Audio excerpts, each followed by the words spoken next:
Hello, ladies and gentlemen, and welcome to day number 3 here of the SEA Games, the 33rd SEA Games here in Pattaya, Thailand. Sitting next to me is Mickey, who will be co-commentating this day with me. Mickey, hello, how are you? Thank you, Jan. Oh, it's great to be here again on this beautiful third day of this 33rd edition of the Southeast Asian Games here. Wow, what a regatta so far.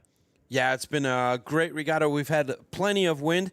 And as you are seeing here, this is the marina of which all the boats are coming out of. We are in the district of Chonburi here in Pattaya.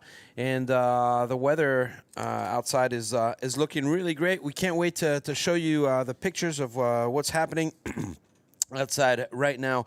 But before that, let's take a look here at the overall results so far. Thailand in a commanding lead after having won 4 races out of the 5. Today, we are doing 2 more races, or at least we're going to try to be doing 2 more races today.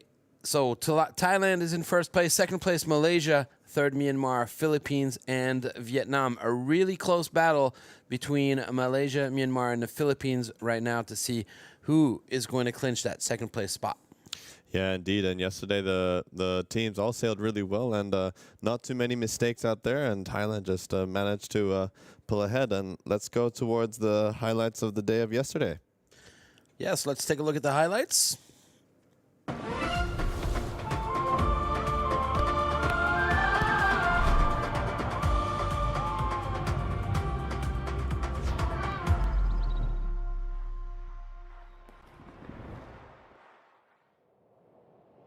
Welcome to the second day of the 33rd SEA Games here in Pattaya, Thailand, in the mixed sailing team sailing event where we have 5 teams competing against one another.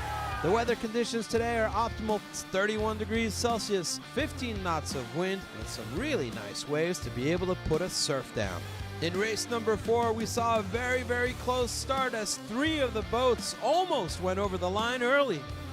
On the first windward beat, we saw Team Malaysia having to do a double tack and lose precious ground to Team Thailand.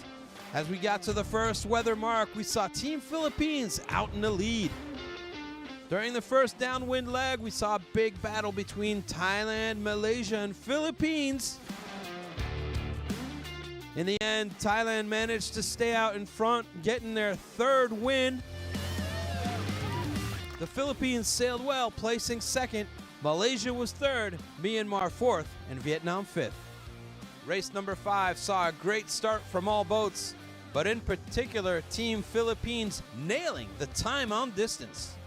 On the first beat to the weather mark, Thailand managed to adjust their sails just a little better than everybody else and made it to the top mark first. Team Thailand kept building their lead as they got down to the first gate rounding, where they put in a textbook spinnaker drop, giving a masterclass in downwind mark roundings. As all the other teams arrived at the gate, none of them took any risk in dropping the kite late, but no risk means no reward. In the end, Thailand put a 4th bullet, winning 4 out of 5 races. Malaysia, Myanmar, and the Philippines are all within 4 points. Our team did very good job today. We won all the 2 races, and how to manage, we make it simple. Yeah, what we practice, we try to be simple, and we did very good job.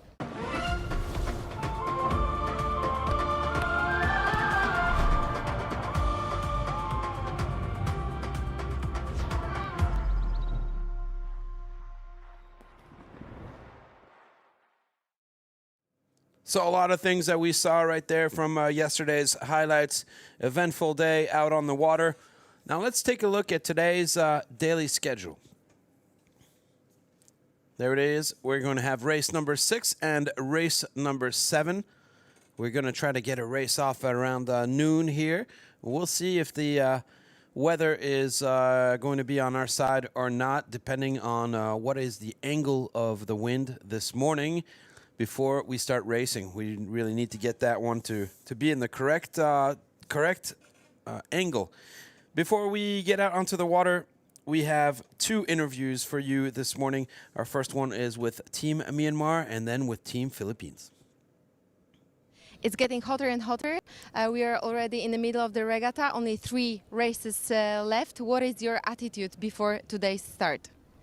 Now on the third day, we feel so much confidence, and also the competitiveness of the feelings is still there. We still wanted to improve ourselves and to show other country that we have room always for the improvement, or to get more and to be on the podium also.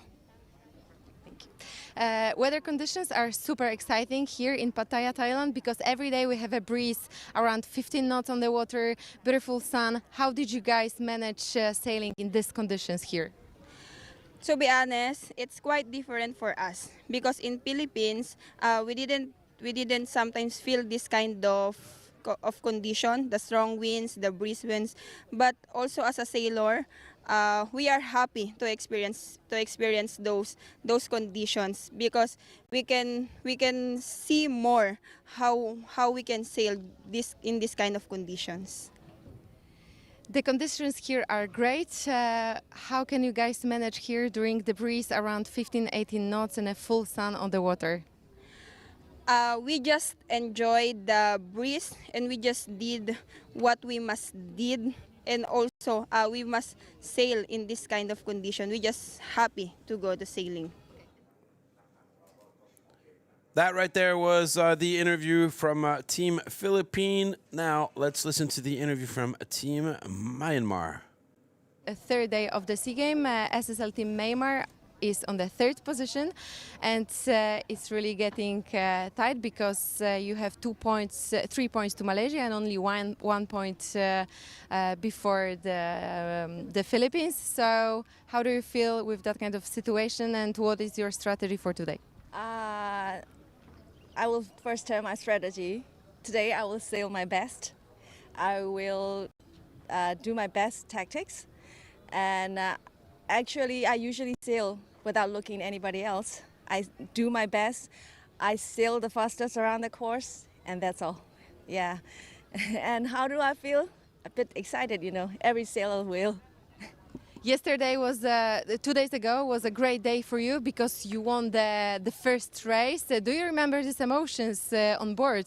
Because I remember that the captain was really happy after the water. Of course, because we came from the lake and we have never been on a keelboat. This is our first time, so we do great because we won. Those against who are like top. Malaysia is ranking 10 in SSL, so yeah, we celebrate every race. Every day is getting more excited on the water, and you guys looked really determined and motivated. What is your main motto before the start? What the captain is saying to you before the start? Our motto is do your best, sail the best performance you can, and that's all. That was a really nice interview right there, getting an insight of what the team spirit is like on board. It's glad to see that. I'm really happy to see that that team is really wanting to go out there and fight, and are super proud of, having won a race so far. There's only 2 teams that have won any races, and that would be Team Thailand, which has won 4, and Myanmar, who's won this last one.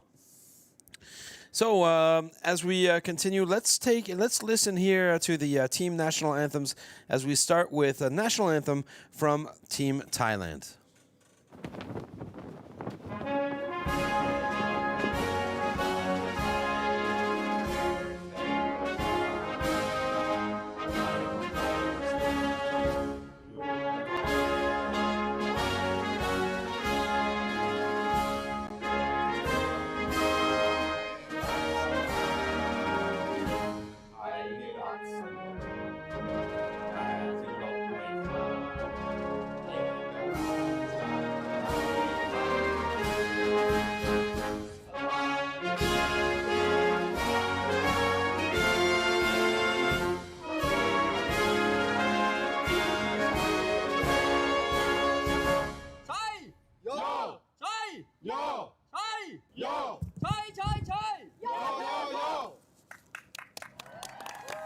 following national anthem is from Malaysia.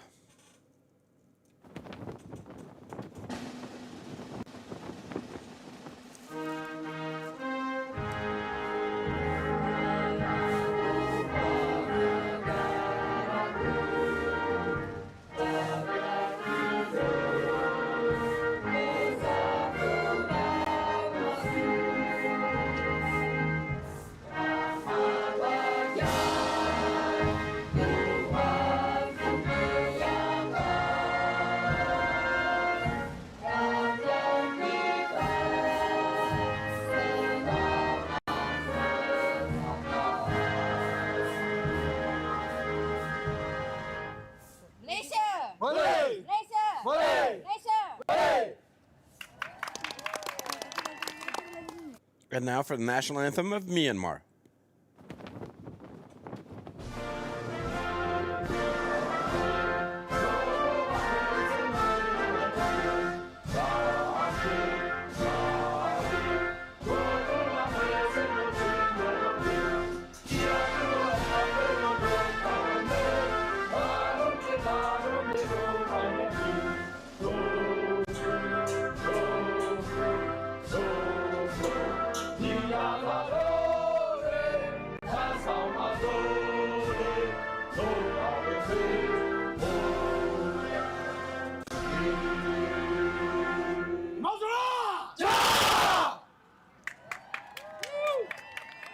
And now for the Philippine national anthem.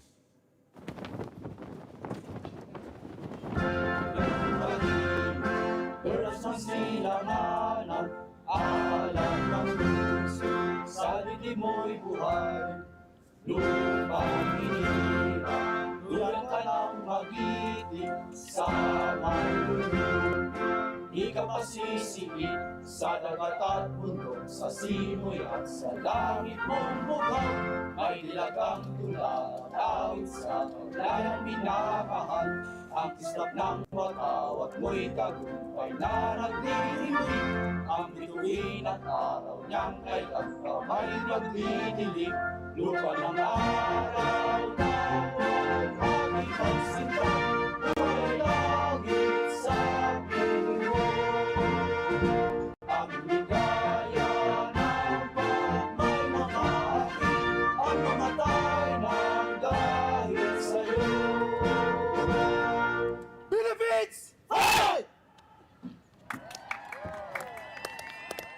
And now the Vietnamese national anthem.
Those were the national anthems of the 5 teams that are competing today here out on the water. Wow, look at this. Nice shots that we're having live right now. This is the boats there. Everybody's waiting around this starting area. And let's take a look here at who's sailing on this boat. Let's take a look at the lineup. We shall start with Team Thailand. Team Thailand, let's start from the back of the boat. At the strategist position is Her Majesty the Queen Sutida, as she is got a very important role right there. And right next to her is at the helm. We call her Nai. She's a world champion in the Optimist class. And this year has just also come back from a nice victory here at the King's Cup in Phuket. And next to her is Don Whitcraft. And the main trimmer, we have Chusit. We have Dylan Whitcraft as a trimmer. Right across from him is a Navi. Right in front is the grinder. We have Alexander Amrit, which is at the pit. We have Bond, which is at the mid-bow. And we have Amrit at the bow. So that is your lineup for Team Thailand. Now let's move on to Team Malaysia. Team Malaysia will start from the bow. We have Asri in the mid-bow. We have Aiki Yuden at the pit. We have Awi. The trimmer is Latif. The grinder, Aswat. Floater, Nisa. The mainsail, Hakimi. At the helm, we have Nizam. And tactician is Mira. Moving right along to our next team, which is Team Myanmar. Starting from the bow, we have Min Ta. In the mid-bow, we have Ta Ti-Du. At the pit, we have Kansei. Trimmer is Min Min. The offset trimmer, Sai. The grinder number 1, Sidu Hein. Grinder number 2, Dan Saw. In the main, we have Al Mindu. At the helm, C2. And tactician, Sumia. Our next team now, Team Philippines. Once again, starting from the bow, we have Joel. Mid-bow, Walk. At the pit, we have Plorin. Trimmer is Rich Lee. The offset trimmer is Alicia. Grinder number 1, Troy. Floater is Colleen. Main, Ruben.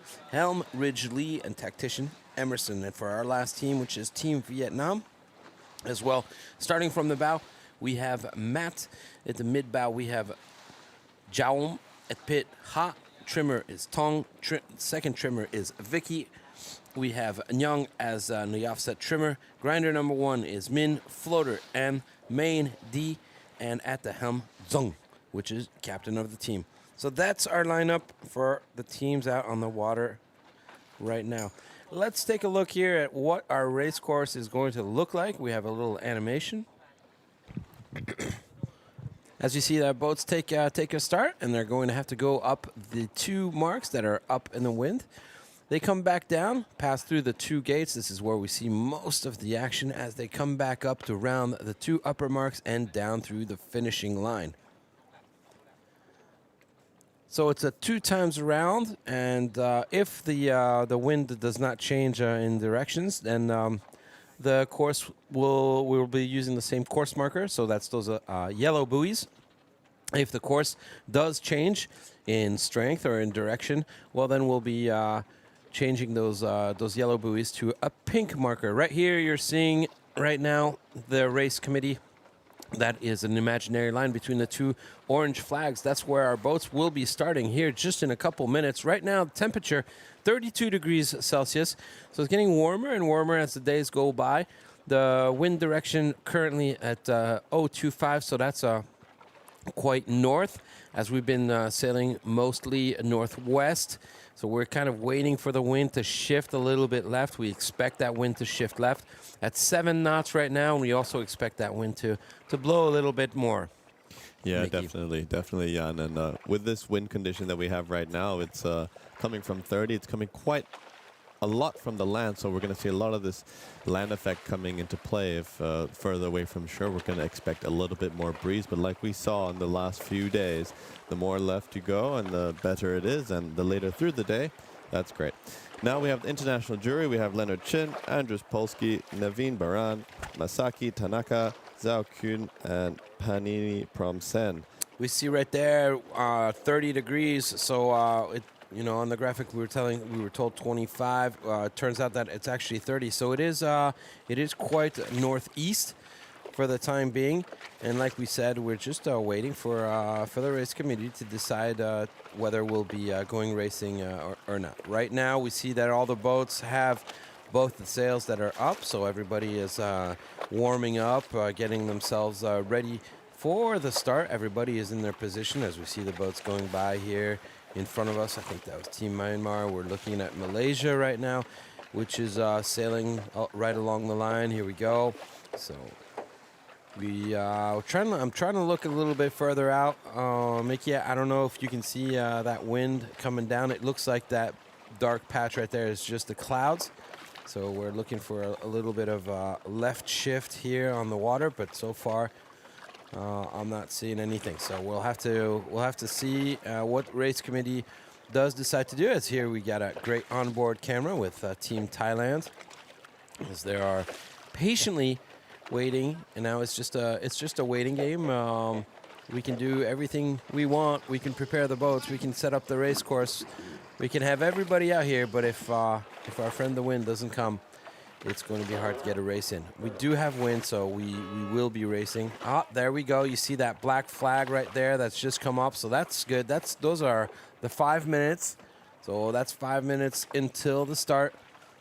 In less than 1 minute, we should be seeing the P flag, Papa flag, coming up. And that will be telling us what is the rule that we will be applying in the very last minute. So we are getting things underway. Definitely, we are 4 minutes and 30 seconds away from the start right there.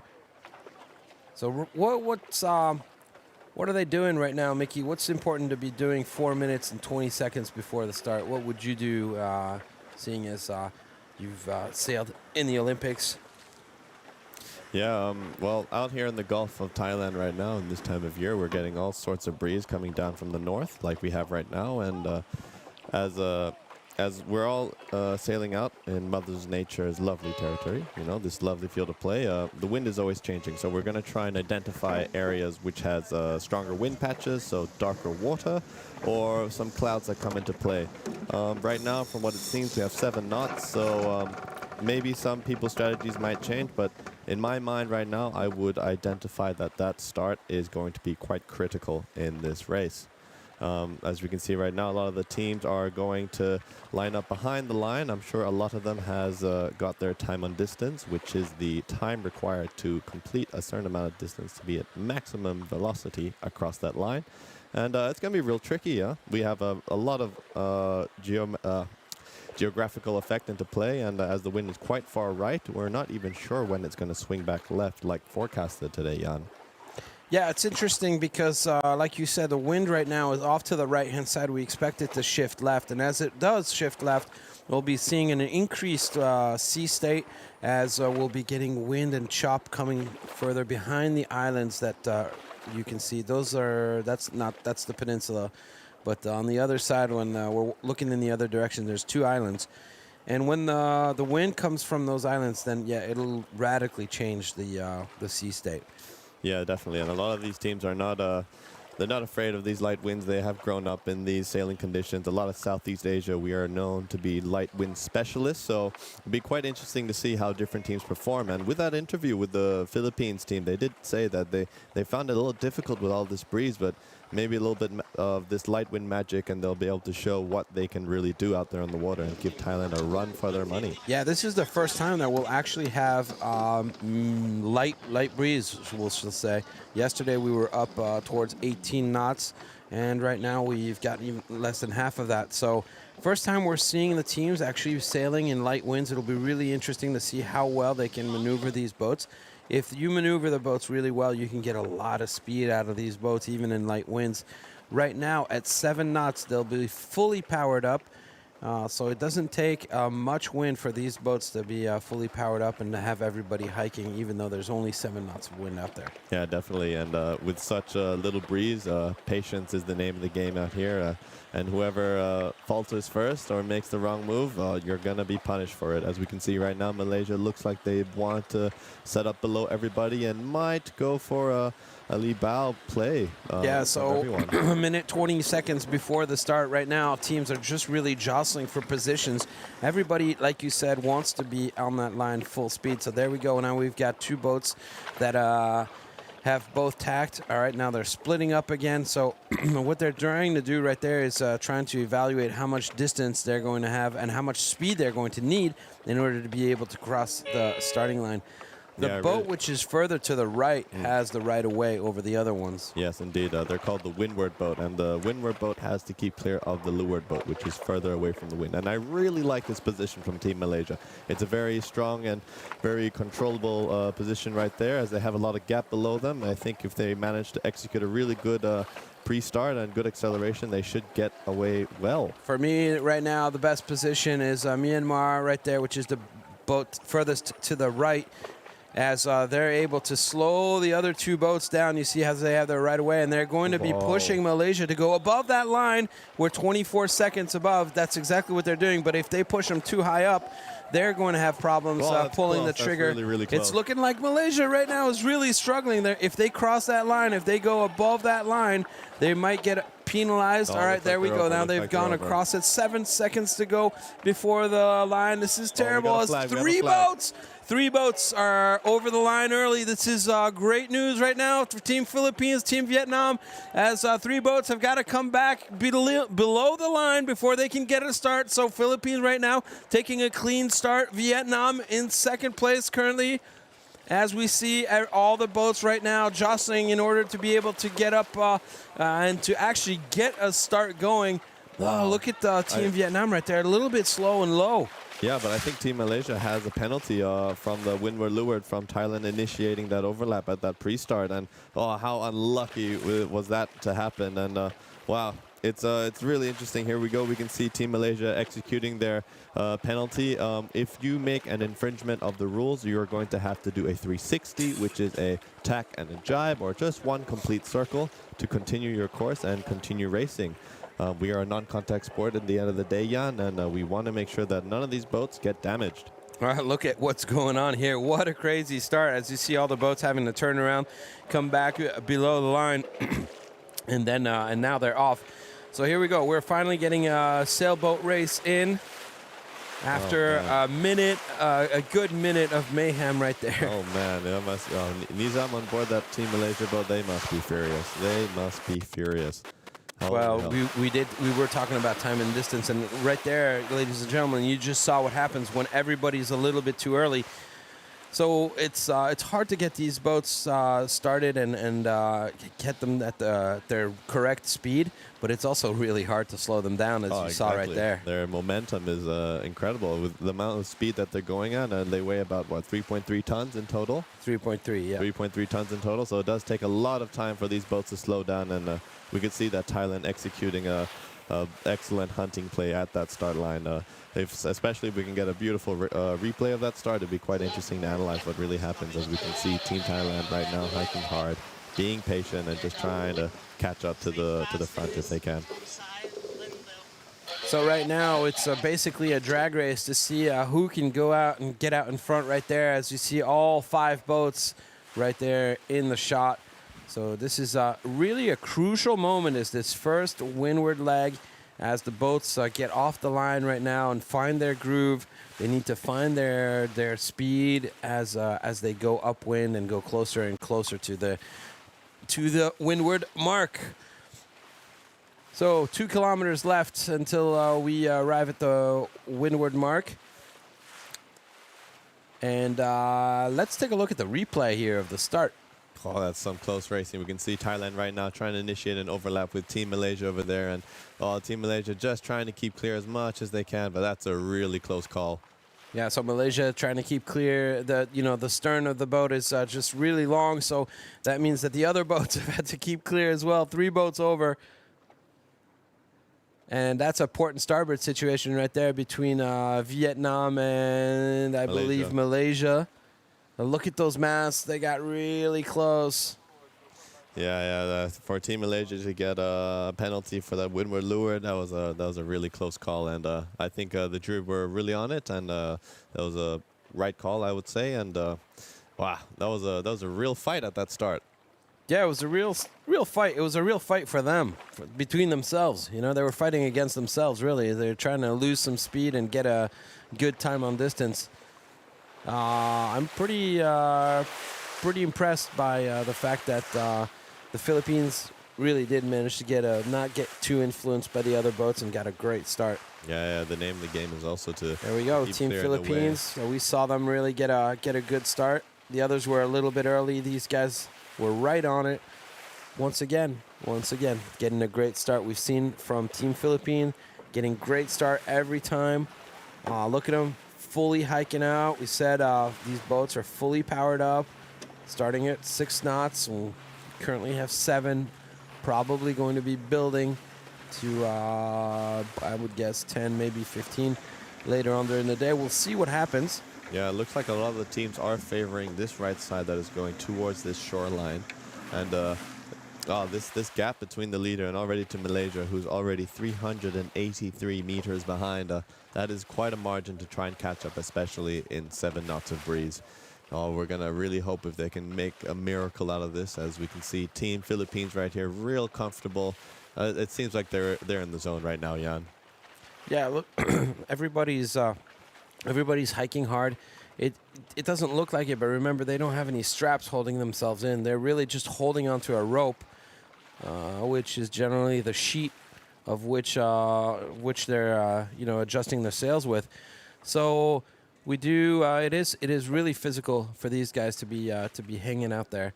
And right now it's okay because it's their first leg, so they're not too tired yet. But by the end of racing day, it gets really tough to be out there. Well, it's interesting right now to see, Jan, where we can see Team Thailand has separated from that right group of Philippines and Myanmar.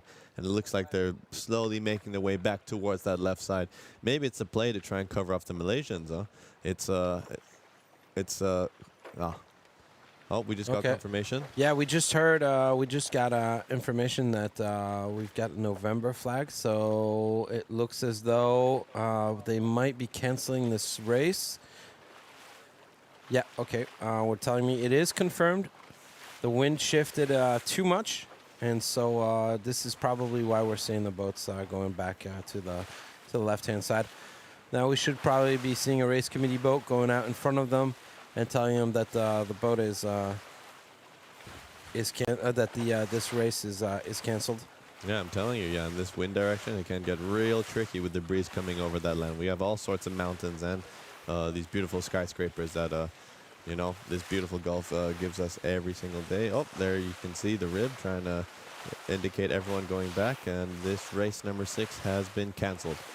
Right, so that's the race committee boat right there telling all boats, please go back to the starting line. Oh, look at Team Malaysia right there just putting up their arms like, oh no, come on, we were doing so good. No, they worked hard to get back to Team Thailand right now, where they had 300-meter deficit, and just through half a leg, they managed to catch up.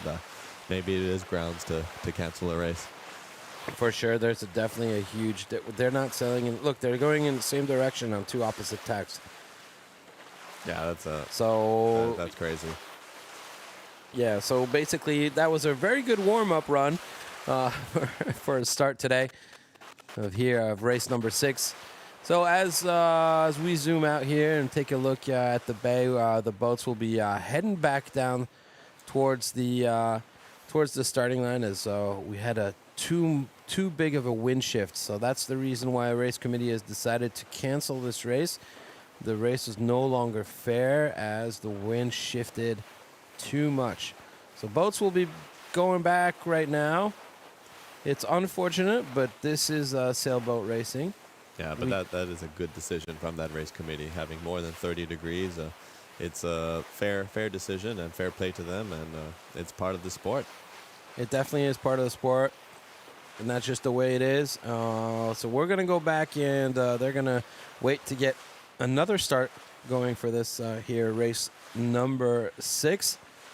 So no problems at all. Let's just see what happens. Let's see if the wind actually cooperates, or if the wind keeps on shifting left. Perhaps we'll see some boats putting up their spinnakers to go down or not. We'll see whether they put them up. Generally, it's a good idea in order to make sure that you have no issues, you have no problems with your drop line. Of course, they will have done that before the start of this race, but we'll see. Looks tough. Looks tough for everybody. Yeah, right now it's quite a stinker of a day out there. It's about 35 to 40 degrees, especially with the humidity out there. So the teams are definitely suffering a little bit out there, trying to stay hydrated at tip-top condition. But yeah, let's analyze that start a bit. it was really interesting to see Team Thailand attack Malaysia like that, and I think maybe Team Malaysia might have to think together, reconsolidate, and turn the tides onto that Thai team and attack them back.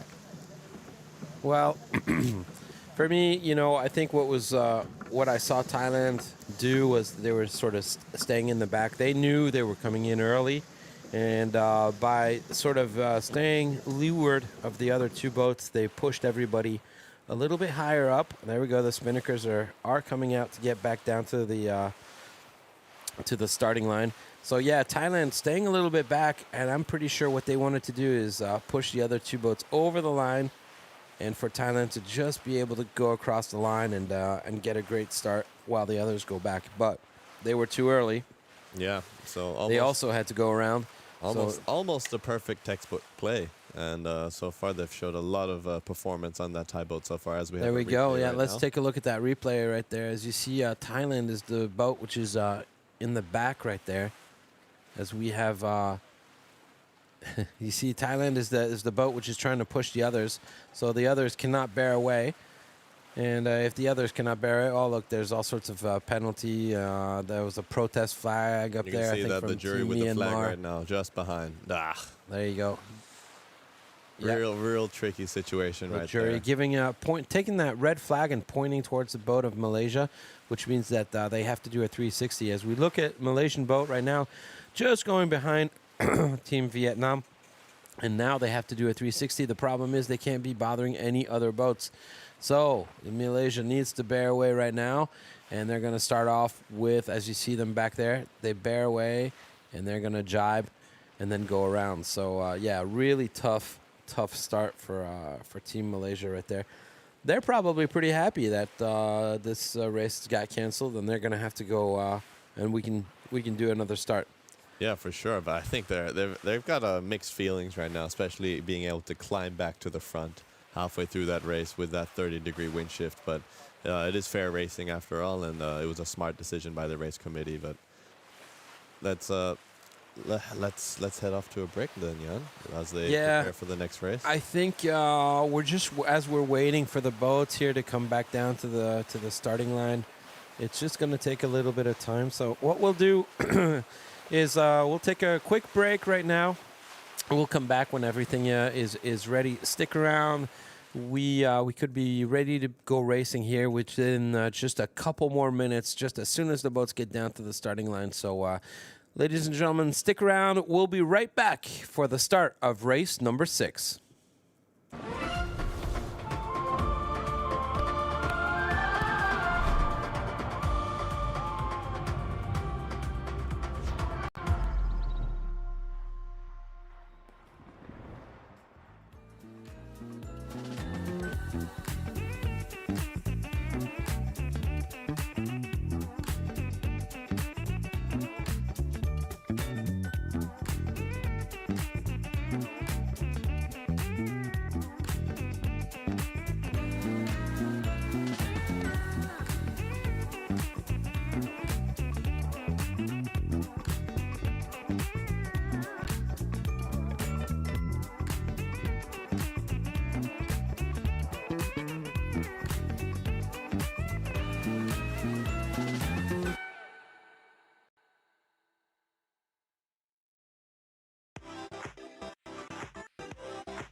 nights we spent alone.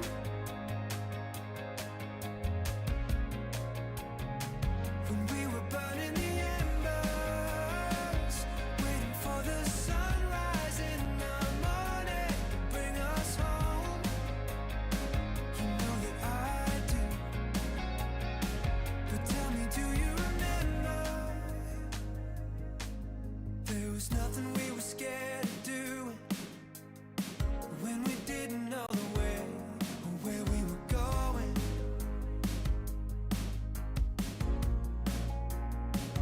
That was back when forever seemed a million miles away, and we didn't know it.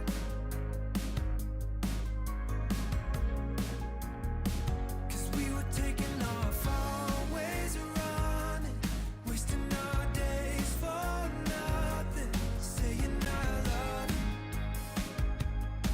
you in the backseat of my car. Well, do you remember all of the nights we spent alone?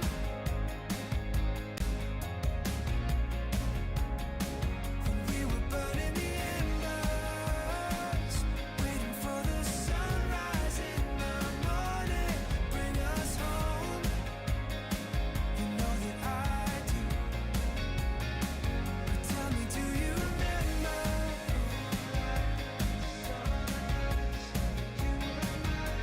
Yeah, do you remember?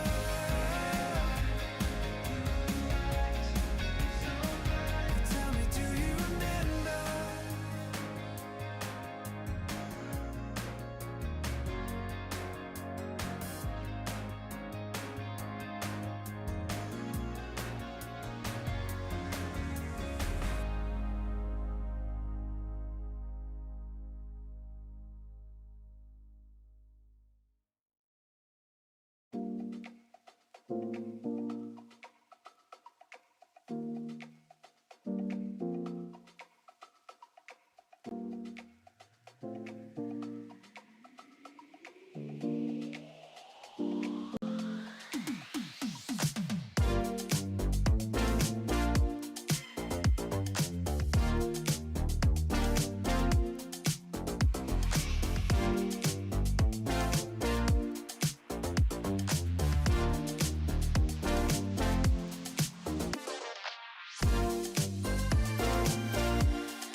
Here we go again. You think by now I know better. Locked in my head, romanticizing forever. Last love I found, knees met the ground and all my roses died. Swore I was through, but looking at you, I think I changed my mind. Yeah, let's fall in love for the fun of it. Diving at first and all of it. Oh, what a rush looking into your eyes, playing it off like it's different this time. Let's break our own hearts for the fun of it. One look and I'm dying to run the risk. I'll live in your head for the rest of your life. Oh, won't you be my hopeless Valentine? My God, don't we look good together? I should be running away, but so what, whatever.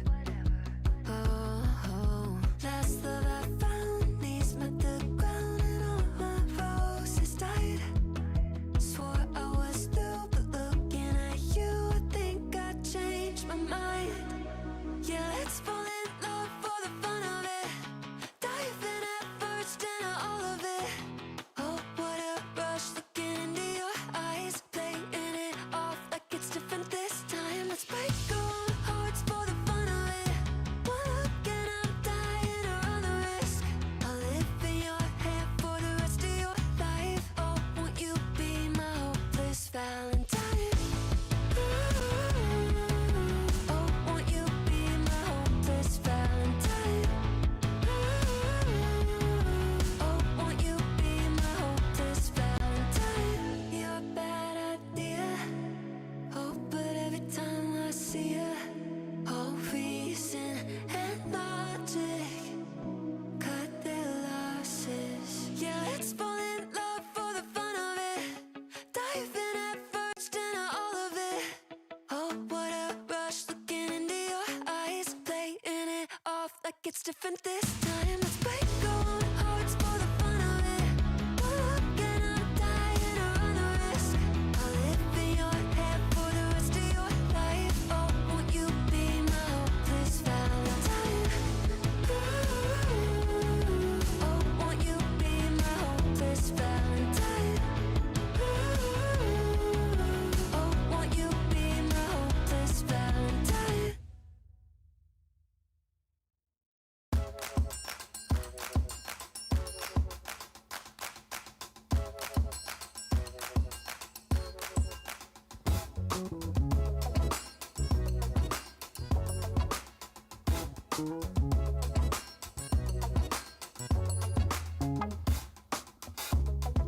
Single your confusion, great brave woman, laughing to illusion. You're not afraid to die, you know dying is alone. Down or up, you're still alone. Laughing or crying, you roll alone. How do you do it? You know I come from pain. You say I can't complain. It's on me. The past is long gone, and the future's unknown. You are telling me, you tell me. You are telling me, you tell me.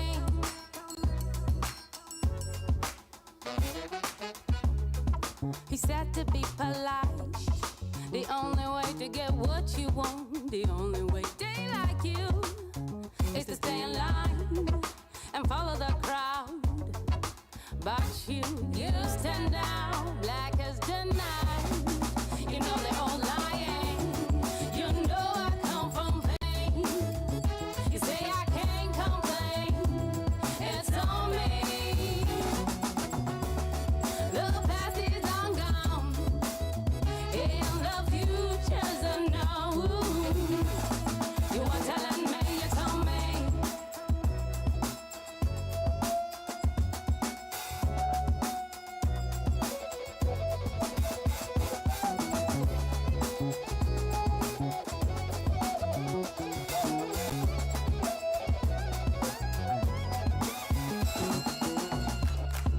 Climbing to your bright future, even though you're dying. You fell before and you keep on trying. You do it all again, not blinded by beauty. You tell the story as it is, speaking not to be understood, bad is better good. You know I come from pain. Say I can't complain. It's on me. The past is long gone, and the future's unknown. You are telling me it's on me. You are telling me it's on me. You are telling me it's on me. You are telling me it's on me.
As we see, boats here are getting ready.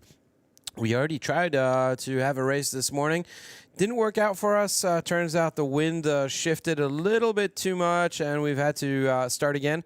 So now we have gotten some new wind out on the race course, and it looks like this wind right now is at 320 degrees. So pretty good. This is what we were seeing yesterday.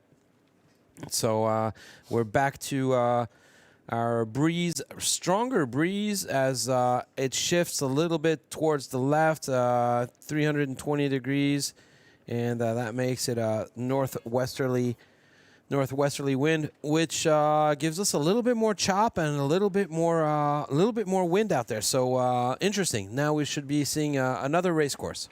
Yeah, definitely. They've adjusted the race course for this 320 degrees, and it's as we expected. It did come in a little earlier, and that's what caused the previous race to be canceled, that 30-degree wind shift. And now with this sea state, with this breeze on, a lot of the teams kind of understand the playbook for what is going to happen, as it's what we've had for the past few days now, Jan. It's what we've had for the last couple days, and now this is race number 6 out of a total of 8 races that we should be racing. It'll be really interesting right now as we look at the points standings.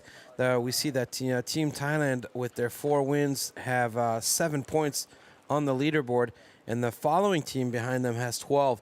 So they've got a pretty good lead. Here we go. There you see the points standing on the right-hand side, which means that we really have 2 races. We'll be seeing between Myanmar and the Philippines, only 1 point between those 2 teams.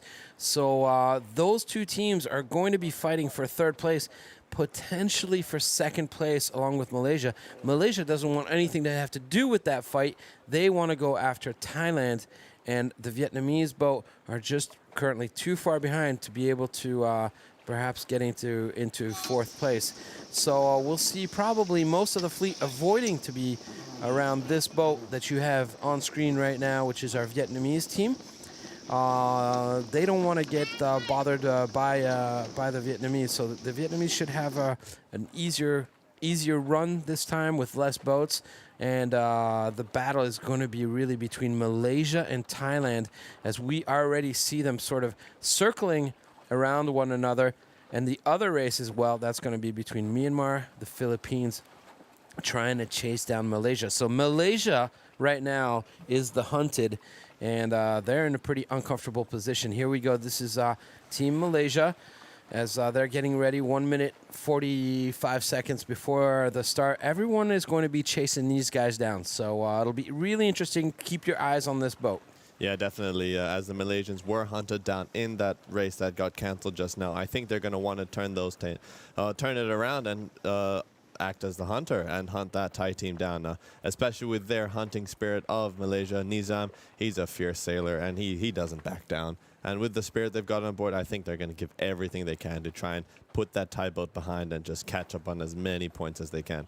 As we can see right now, Team Myanmar and Philippines are slowly setting up for their start. We're about 1 minute and 10 seconds to the start line, with Philippines tacking back over. It looks like a lot of them want to stay towards that right side of the race committee like we've seen over the past few days, and just leg it towards that left side. As they do another double tack with Team Thailand just behind. We can see Malaysia just underneath in their screen just now. That just went behind. Oh, look at Team Thailand right there coming in on the right-hand side. You see they're right now putting themselves in a really strong position, and there's a little bit of room underneath Team Thailand right there. So Team Thailand can bear away. As they're luffing right now. They're luffing the Philippine team. The Philippine team must react, otherwise they will be penalized. It looks as though a Philippine team has been pushed out of the way, or tacking out of the way, and are going to do a double tack now to get back. Here we are, 20 seconds before the start. Yeah, they're only a couple 4 boat lengths away from the start, as you see the starting line right there between the 2 orange flags on the motorboats on the left-hand side. 15 seconds left before the start. Everybody's bearing away. It looks as though perhaps Thailand right there being able to really get their speed on. Thailand has been so fast. Here we go. 4 seconds. 3, 2, 1, and it looks like a good start right there for all 5 boats. Oh, looks like there's a mistake. Something going on that Myanmar boat with their jib out. Looks like they have managed to solve it, and it seems like Team Malaysia, Thailand, and Philippines all got off on the gun at the clear start. We got confirmation just now, and wow. Well, we're going to go on, and looks it's like a drag race. Good start so far. This is a drag race right now. All these boats really have to go as fast as possible. The boat further down with the hull number 3 right there, they're trying to put in a little bit of a high mode in order to see if they can squeeze their competitors out. But right now, it's really a drag race to see who can go the fastest, as Thailand is currently leading with 4 small meters. Yeah, definitely. And from what we saw over the past few days, Team Thailand really has a gear above everyone else. And maybe with these past few days, other teams have managed to find their groove to try and keep up with these Thai teams, as we can see right now. Wow, look at these spectacular shots, Jan. Team Myanmar right there, we just saw the main grinder to come back into the boat. So now that they've got a little bit of speed, he's been pulling in that mainsail to get a little bit higher mode. As you see, all boats right there. The hardest part right there is the middle boat, and that's Team Malaysia. We said they were going to be attacked by everybody. They've got a boat to their left. They've got a boat to their right-hand side, and they've got to stay alive right there between those two boats. There's nothing they can do. There you see Nizam right there. Right there, he's steering the boat, really concentrated, trying to get that boat to go fast. But he's being attacked from a boat to his right and to his left. There you see he's stuck in the middle. If he tacks right now, he's going to have to pass behind the boat, which is just behind him, and that's definitely, he's going to be losing some positions and some meters on that one. That top boat is Team Thailand, as we are on board right now, especially with Her Majesty at the back trying to guide and hold this team together towards their victory this race. And there we see Team Philippines right there, just behind them. So we really do have a four-boat race here between Thailand, Philippines, Malaysia, and Myanmar. Looks like Team Myanmar is pulling ahead ever so slightly, but I really hope that Team Malaysia is able to hold out there, and it will make it quite interesting to see. It looks like they're going out. Oh, here goes Malaysia right now, going in with the tack. So they survived well right there between the two boats, but opting to get out of there. Now let's see, what is the Philippines going to do? Is the Philippines going to tack on top of Team Malaysia? It doesn't look like it. So Malaysia right now going out to the right-hand side into some clear air. And as the rest of the team is going out to the left-hand side, we know that the further out they go left, the more waves they have. But eventually, perhaps a little bit more wind, too, on the left-hand side. Yeah, especially we can see all those white caps starting to form behind this Thai boat. And we can see them all working real hard. They have a lot of speed so far, this Thai boat, and it's really shown in their results. And it's really helped them give more chances and more opportunities to come back into this race. As we can see, Team Myanmar just ever so slightly falling behind towards that Thai team on the leaderboard as they start to edge backwards by 25 meters to that leader. We can see them hiking so hard. Look at them go. Holy. I think that's Dylan with his head back. Oh. Yeah, just really trying to get some speed. This is really crucial right here. This first windward, this first windward, as we go up towards the windward mark, the first windward beat is super important. So every little ounce that you can put out there and that you can make your boat a little bit flatter and just try to get out in front of your competitors is so important. Yeah, the more weight that you can put out, the more speed you can get out of these boats. And we can see clearly that Team Myanmar is also working hard just to try and get that boat through the water. It's going to be quite an interesting split as we have Malaysia out towards that right and this group on the left. And as what we've seen over the past few days, Jan, it's really tricky to see what happens on this race course. And it's still anyone's game as it's still early days in this race course. Here you see Thailand right there in the back of the boat is Her Majesty the Queen right there. She's holding on to the runner, hiking hard. There it is. Beautiful shots as well. Yeah, she's doing a great job as a tactician now, really being able to place that boat around the marks and really nailing it and making it easy for her crew. Yeah, as we can see on top of that, we can see Team Malaysia in that background over there going on port, still leading out towards that right side by themselves, and they don't look that they're too bad. Only 20 meters behind that Thai boat with the Philippines and the Thai team and Myanmar leading that left charge with the...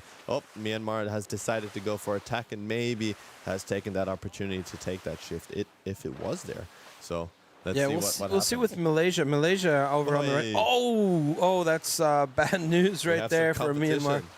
We have some competition here. Looks like the Philippines are not going to let that Myanmar team have an easy way towards that right side, and looks like they do want to lead that charge as they are a little bit in front of that Thai boat with the Thai boat. So there you go. You see the Philippines right there, the two boats not going exactly in the same direction. Philippines tacking on top of the Myanmar boat. So Myanmar has got to put a low mode in to try to get out of there and sail with some clear air. And that's why we just saw Myanmar right there go off to the top of your screen, off a little bit further off to the right-hand side, being attacked by Philippines. So Philippines definitely attacking Team Myanmar, and because remember, they're all fighting for second place. Yeah, indeed. And to all those non-sailors out there, if you hear us talking about the different modes, we can simplify that down to two different types of angles that we're sailing towards the wind. If we're sailing a little bit further away on this close haul going upwind, you're going to be sailing a little faster, but away from the mark, so you'll be doing more distance. Or if you opt towards a shorter distance, which you will be pointing, let's say, slow and high, you'll be sailing towards that mark a lot closer, but at a lower speed. So it's just a question of speed and angle. Indeed. So either you can go fast and not go close to the buoy, or you can go slower and head up. So these are the two different types of modes, and sometimes you need to switch between those two modes so that you can place yourself. Remember, we are dealing with wind and sails and sailboats, and the number one thing all these boats need to do is catch some clear wind. So wind that's not disrupted by any other boats or perhaps by buildings alongside the race course. So here we are. We are 882 meters away from our windward mark, as we just see Team Malaysia here. We're on board with Team Malaysia that have just put in attack and have decided have a lot of audacity to be able to go to the right hand side of the screen of the race course by themselves. Yeah, definitely, and especially yesterday with Nizam, it's not strange for him to go right. He really does believe this right side, and he says that he does see a little bit more pressure, and he favors that a lot more, especially in this race course. He's not shy, you know. He's been in this race course before. He's been doing a lot of ocean marina regattas around here in the plateau or in the lasers or the Ilkas, let's say, and he did compete in the SEA Games last week in the Ilka. He did clinch up a silver medal for his country, so congratulations to Nizam. But it's quite amazing to have the opportunity to compete at a dinghy event and then on these beautiful SSL47s. Yeah, and that's not the only one who participated in a SEA Games event on another boat here on Team Thailand. We've got also two sailors that participated in the 470 class and actually brought home gold. Indeed, that's Tam and Ne. As we see Tam right now, he's about to sit down and clean all the ropes. Congratulations to both of them.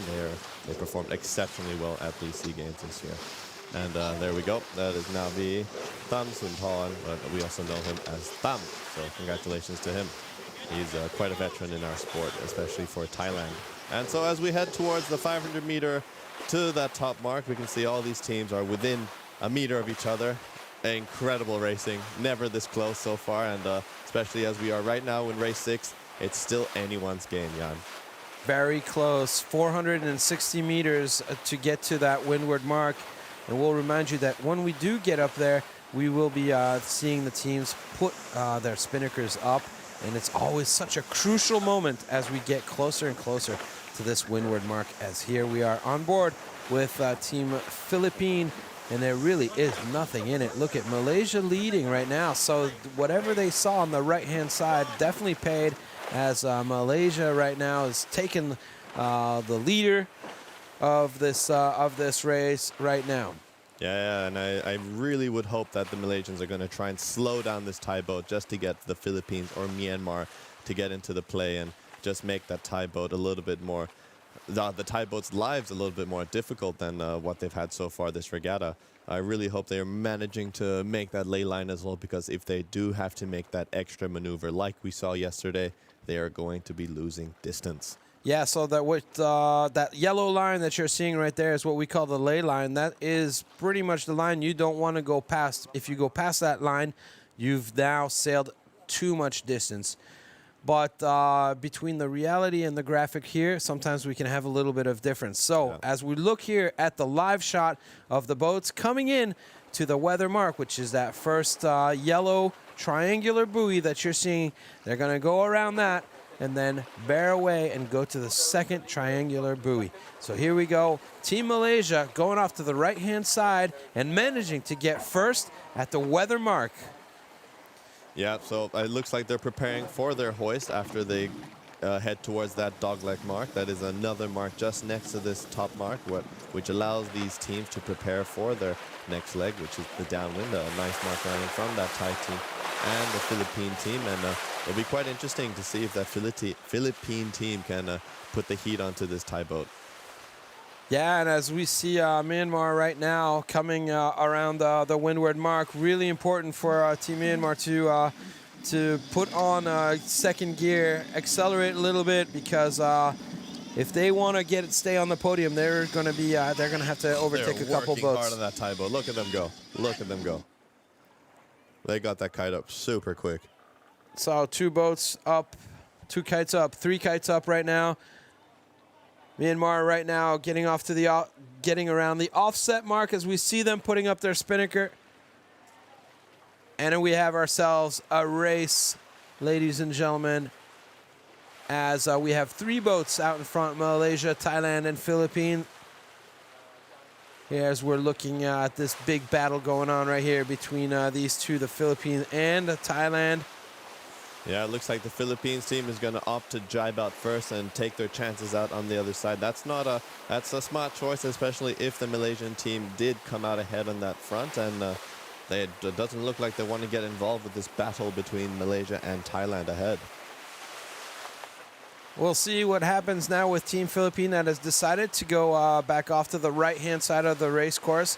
Really interesting that we saw Malaysia go off to the right, and now as they're going downwind, they decided to stay on the left-hand side of the race course.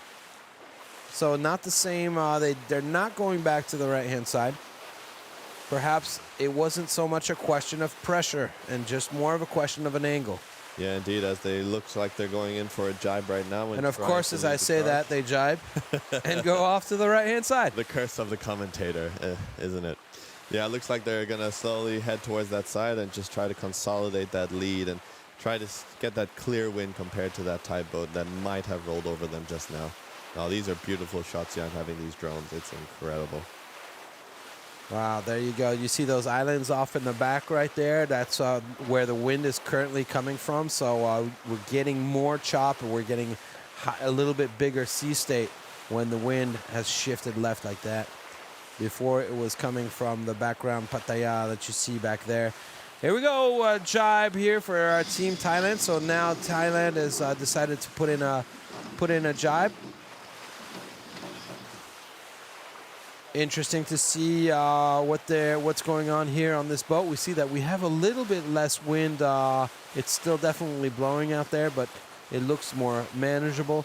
We still have a lot of people on the back side of the boat, really trying to keep the front out of the water. Yeah, it's been quite interesting to see how the Thai boat is sailing downwind. They've been really playing a lot with their jib and with their balance and all this power. And as you can see, everybody still has their jib up. And maybe they've learned something from these Thai boats as they're sailing such a hot angle towards that bottom mark. Jan, what do you think? Well, they are sailing with sails. There are the intermediate sails right now, the jibs.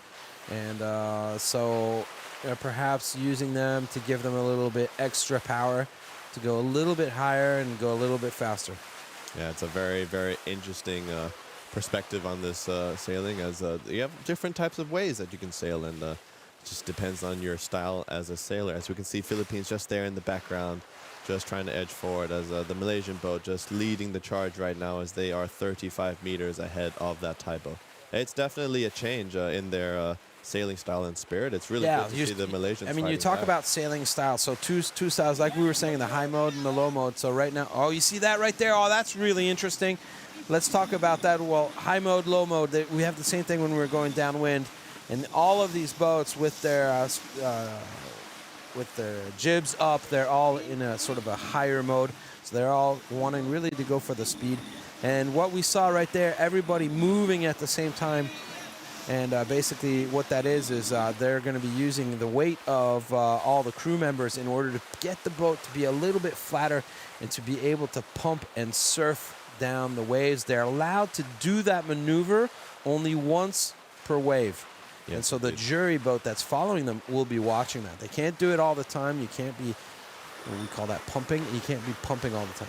Yeah, definitely. This pumping effect on these sails, it acts like a fan, and it definitely accelerates the wind around these sails and makes you propel forward, or it gives you that little bit of oomph to be able to surf down these waves, which is super critical. Look at the top of your screen right there. That was that's the Philippines that just put in their jibe right there.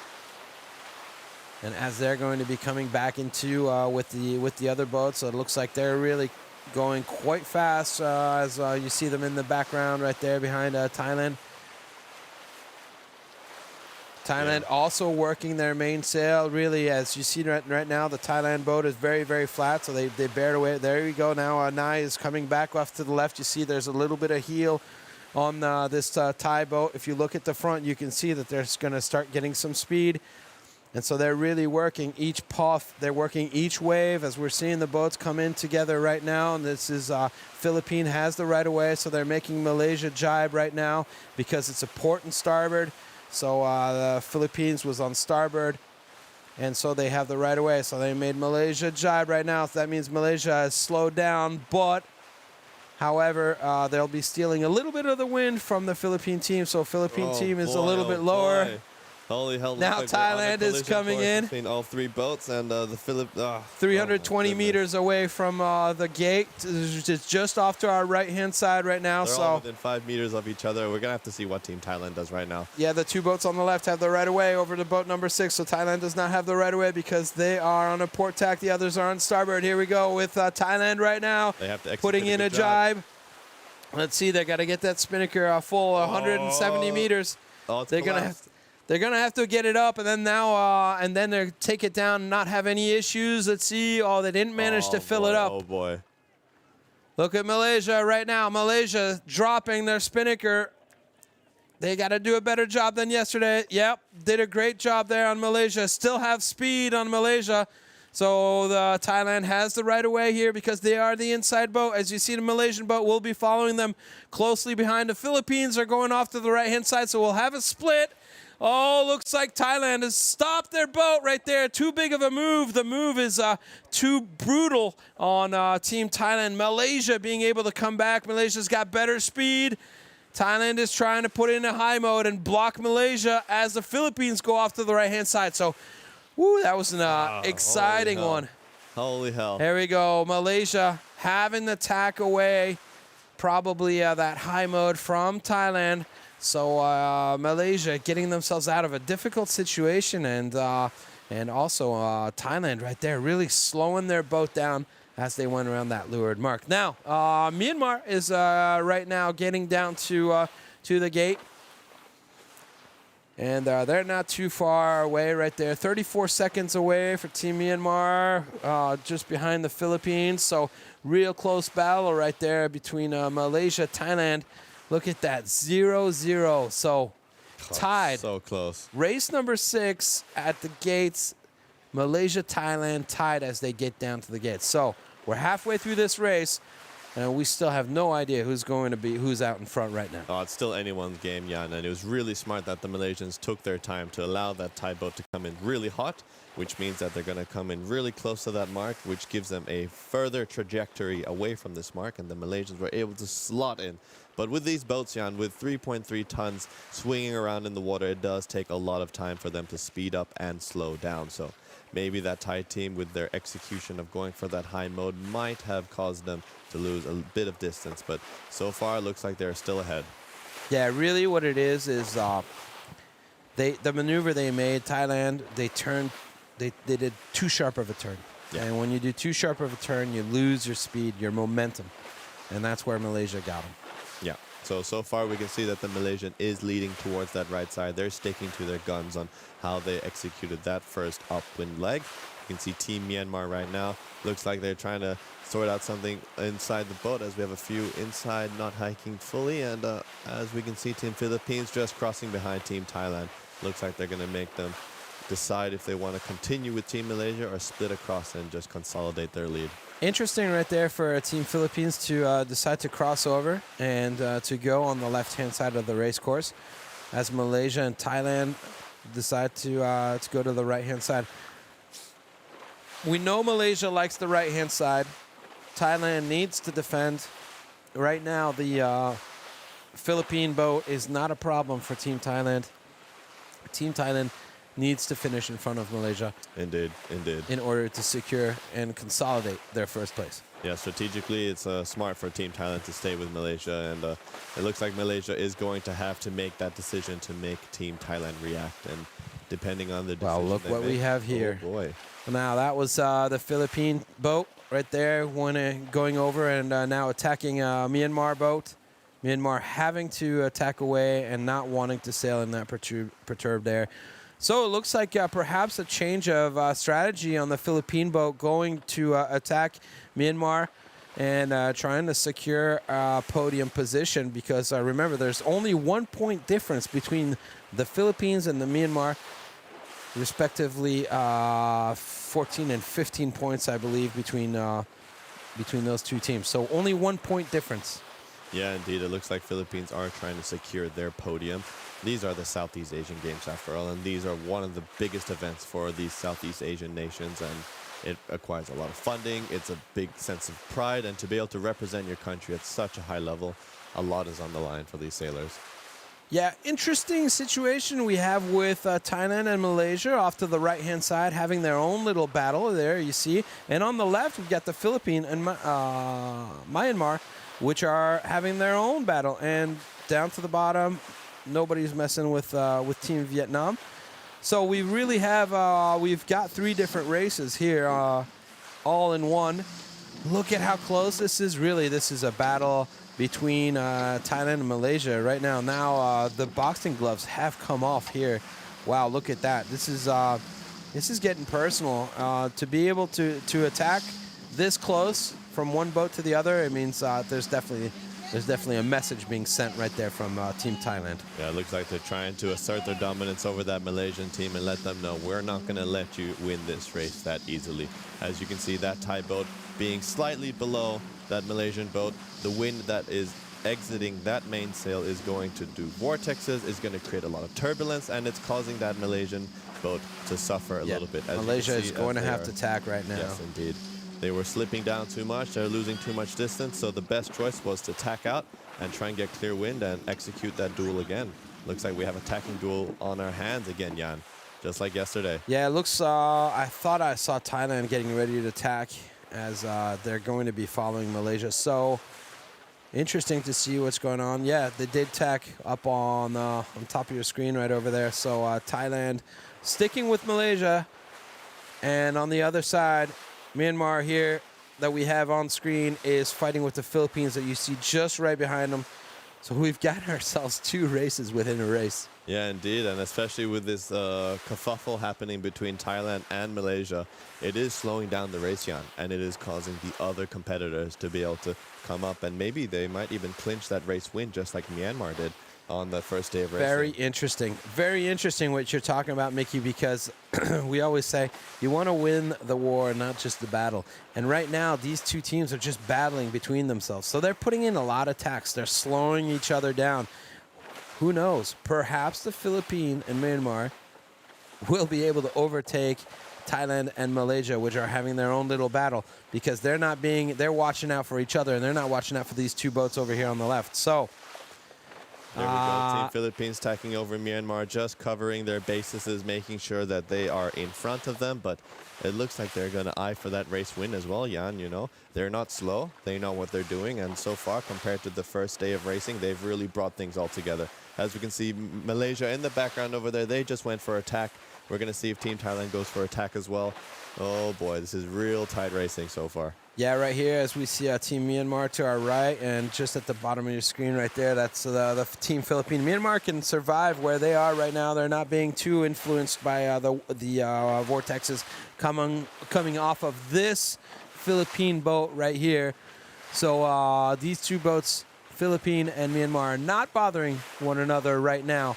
But they are coming into contact, and they will be soon into contact with Thailand and Malaysia. Just look at the top left-hand side of your screen. Look at the differences between the 3 first boats. There's really nothing in it. Yeah, definitely. It's always changing, and that leaderboard is always changing as we speak, as we just crossed the 1.5 kilometer mark of this race course. And Jan, wow, look at that Thai and Malaysian boat. They are neck to neck. They are stuck together like peanut butter and jelly. They are not going anywhere. Yeah, Malaysia went off to the right-hand side again. They're definitely seeing something that the other boats aren't seeing. Thailand, definitely. Look at that. This is onboard camera with Thailand right there, putting Malaysia behind him again, forcing Malaysia right now to have to tack and to go off to the right-hand side. So Thailand doing a great job at covering Malaysia right now. Yeah, definitely. And Malaysia is definitely in that back foot with that Thai team being in such a dominant position. In this situation, Malaysia just has to execute good tacks at good moments. And as we've seen over the past few days, Team Thailand have been executing flawless tacks. They have barely lost any distance. They've kept their momentum up most of the time, and it's a real hard place to be right now. As we can see, the team in Team Malaysia, they've got grimaces on their faces. They're trying to figure out what is best to do as they're trying to trim their sail shape as much as they can. Here we go. We can see them doing micro adjustments. Nizam, the leader of the team, trying to keep that team together and just trying to go through each race and after race. Wow. Oh, it's hard. It's hard, Jan. Yeah, it's really tough. Like you can see right there in his body expression right there. Nizam is really trying to find some speed. He's trying to get through these waves. It looks like we've got more waves than we've got wind, so really difficult. It's really a question of trimming the boat and keeping themselves, going. And he's complaining right there, but that's because he really needs to tack and get out of there. He's got perturbed air from Team Thailand, which is right in front of him. It's a tough place to be right now for Team Malaysia. Yeah, you can see that they were just a few meters behind from each other. Now it's built towards a 60-meter gap in a matter of minutes. So right, and if they tack over right now, then Thailand is going to be tacking it right on top of them. Yep, tough place for Malaysia, but Thailand has got Malaysia exactly where they want them. They're not letting them go, and they're not going to be letting them pass, that's for sure. Yeah, especially as Malaysia's position, they just have to hold on, Jan. If they can hold on and they can make it to that bottom mark within a few boat lengths, they can still take that race win. It's still anyone's game. Yeah, we'll see. It looks like Malaysia right there did put in attack, so finally opting out and saying, "We got to get out of here. Nothing's happening. Nothing's good going to be happening by staying, in the perturbed air of Team Thailand." So Malaysia going back off to the right-hand side, getting in closer and closer to the ley line, as we see Team Vietnam here coming up along that ley line from quite a ways back. And this is really interesting. I mean, we've had these two battles, right, between these four boats, and Vietnam was just nobody was messing with them. They could have some good speed, and look what happens. They're coming right back into the game. Yeah, definitely, Jan, and it's really good to see that they're managing to keep their boat going and going up straight. And here we can see that Malaysia just about to reach that yellow line. That is that ley line that we have been talking about. If they are below that, they might not make that mark, making them do another maneuver. But if they go beyond, they'll be sailing extra distance. And in sailing textbook, Jan, if you're put into that ley line and an opponent is below you or in front, you are in a world of hurt. You're going to have to do more simply distance, said, we just want to travel the least distance possible. Indeed. From the starting line. Oh, what a nice drone view we have here as we're seeing the windward mark, that yellow triangle off to the left-hand side. That's where our teams are headed to right now. Everybody is converging to this point as we see the Philippines and Myanmar right there putting in attack. There we are, our 5 teams. Vietnam, just to the bottom right-hand side of your screen right there. Just, it looked, I thought they were a little bit closer than that. But they're only 200 meters back. So Thailand right now has got the lead, followed by Malaysia, Myanmar, Philippines, and Vietnam. Yeah, it looks like the conditions have dropped a little bit with the sea state, calming a little bit as we are towards that right side of the course. That is not a yellow buoy. That is a pink marker. Right, Charlie plus is what I've just been told. So that means change of course plus. So that means they're making it longer. So they decided that there was a little bit more wind, and our target is 45 minutes for a race. So this is, they've changed the marker around, and now they're going to have to go around this pink buoy. There is something special about this buoy is that we don't have an offset marker. So they're just going around this pink buoy and then just bearing away and going straight back down to the starting line. So a lot of maneuvers that are going to have to be put in right here as you see them bear away and starting to put up their spinnaker here for Team Thailand. A crucial moment to not have that spinnaker go in the water, and that looks like no problems whatsoever right there for Team Thailand, as we are now looking at Malaysian team with a big barrier. Oh, the leeward runner right there wasn't quite released. Oh, look at the bow just going into the waves. Number 1 just getting absolutely soaked. Spinnaker along with it. But it looks like it's going up, but it's not going up super fast. All right, but it's a good drop right there on the jib. So the Spinnaker is nice and full, nice and quick. What a lead right there. 23-second lead for Team Thailand over Malaysia. As we look into the background, we have now Team Philippines that has just been able to put up their Spinnaker, and we're looking at Myanmar right now bearing away. And we're going to have a 4th Spinnaker coming up as Vietnam on the right-hand side there is still hasn't made it to the offset mark. Yeah, I'm sorry about that. No offset mark. They haven't made it to the windward mark, the pink one that we just see there in the background. So almost everyone now has gone around. Yeah, these boats are going really well downwind. As I kind of really like what Malaysia is doing. It's just they're just trying to open up that game, trying to find as many opportunities as they can to come back.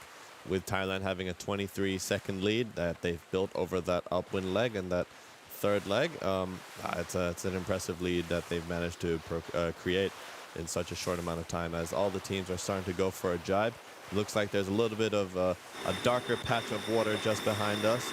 That means that every darker patch of water, we're looking at a little bit of more wind, and especially in these SSL47 boats, Jan. All of these boats are one design. Everything is the same, from the hull, full carbon fiber hull, to the keel, to the sail, to the mast. It's sailor to sailor, Jan. That's it. It's exactly it. There are no differences between the boats. It's really just a question of how you sail the boats and your vision. Yeah, definitely. And it looks like Team Malaysia has made a good decision as they have taken the virtual leaderboard right now. As we can see, Team Thailand is losing meters as they go towards that jibe. Hopefully, Team Malaysia is able to accomplish this race win if they're leading towards that side by themselves. Remember, Team Malaysia and Team Thailand at the last leeward gate, they were neck and neck. There was nothing in it. It was 0-0. Yeah, definitely. Team Thailand does have that speed advantage, as we have seen all week. Maybe the Philippines and Myanmar are able to throw the hat into the ring and make it a little bit more interesting towards this last downwind leg. It was really look risky, at the track. Look at the track right there of Team Malaysia as you see them going faster and faster and being able to bear away. That's a dark patch of wind, as we can see that Team Malaysia is entering right now. To those viewers out there, so Malaysia found some speed right there. Indeed, and it is showing in their results, gaining 50 meters in a matter of seconds. That's very impressive, and it's quite risky to see Team Thailand put so much distance between their opponents. No, Jan? It is, but I think Team Thailand wasn't rushed to get out to the right-hand side. Either they didn't see it, or they didn't believe that it was going to be such a big change.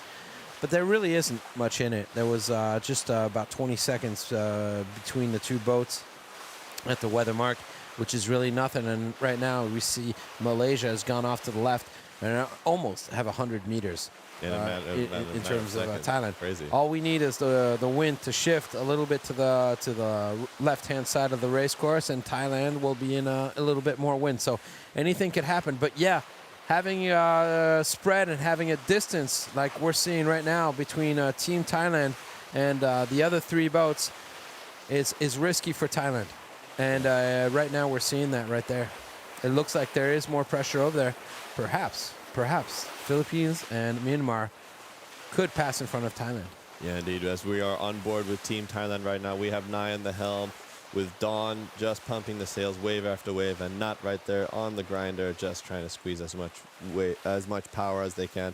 We have Her Majesty, Her Highness there at the back, just checking the wind direction with her compass occasionally. She's checking out and communicating with the team. Looks like they're trying to surf down this wave and just trying to do a little bit of housekeeping. A fast boat is a clean boat, Jan, in the end. It is. And fast boats, we do have some of them right there. It looks like Team Philippines is now coming closer and closer to Team Thailand. As the leaders, Malaysia, now 116 meters. It was only 80 meters before. So they're putting in quite a big distance. They've obviously managed to find some speed, and wow, they're just taking off. So definitely Nizam seeing something on this right-hand side of the race course. Yeah, they must have been really active to look around and finding this extra bit of pressure. It's really it's paying dividends for them as they are leading with 130 meters, as well as look at Philippines and Philippines. Myanmar. They're getting real close to Team Thailand right now, so we've got a race on our hands, ladies and gentlemen. Only 10 meters. Only 10 meters left for Thailand, which is in front of the Philippine team, and that's about to change. And there's really not much Thailand can do about it. They're stuck here on the left-hand side. They've got less pressure than the other boats, and they're just losing distance. Look at this, 103.94, so it's getting less and less. We're only less than 10 meters between Thailand and Philippines. As the Philippines right now put in a jibe. Yeah, both Team Philippines and Malaysia has got put in a jibe, and it's going to be really interesting to see as they converge into each other's paths. And just like we did on that last downwind leg, it's going to be hot and spicy. We have 700 meters left here on race number 6 as we are arriving towards the finishing line, and nothing's in it so far right now. Malaysia is still our leader. Thailand right now is securing second place, so this is very good for Thailand. Looks like Philippines has tried everything they can to have a... Oh, look at the speed on that boat right there. Malaysia putting on the afterburners.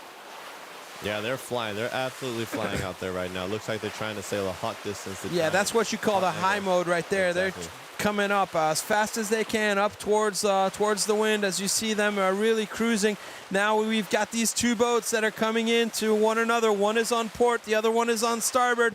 Less than 400 meters now until we get to the finishing line. Super important right now for Malaysia to get out in front of Thailand if they want to keep it in the runnings to be at the top of the podium.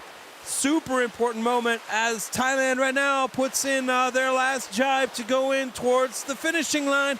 270 meters left here. Race 6, only 60 meters between first and second place between Malaysia and Thailand. Let's see what's happening.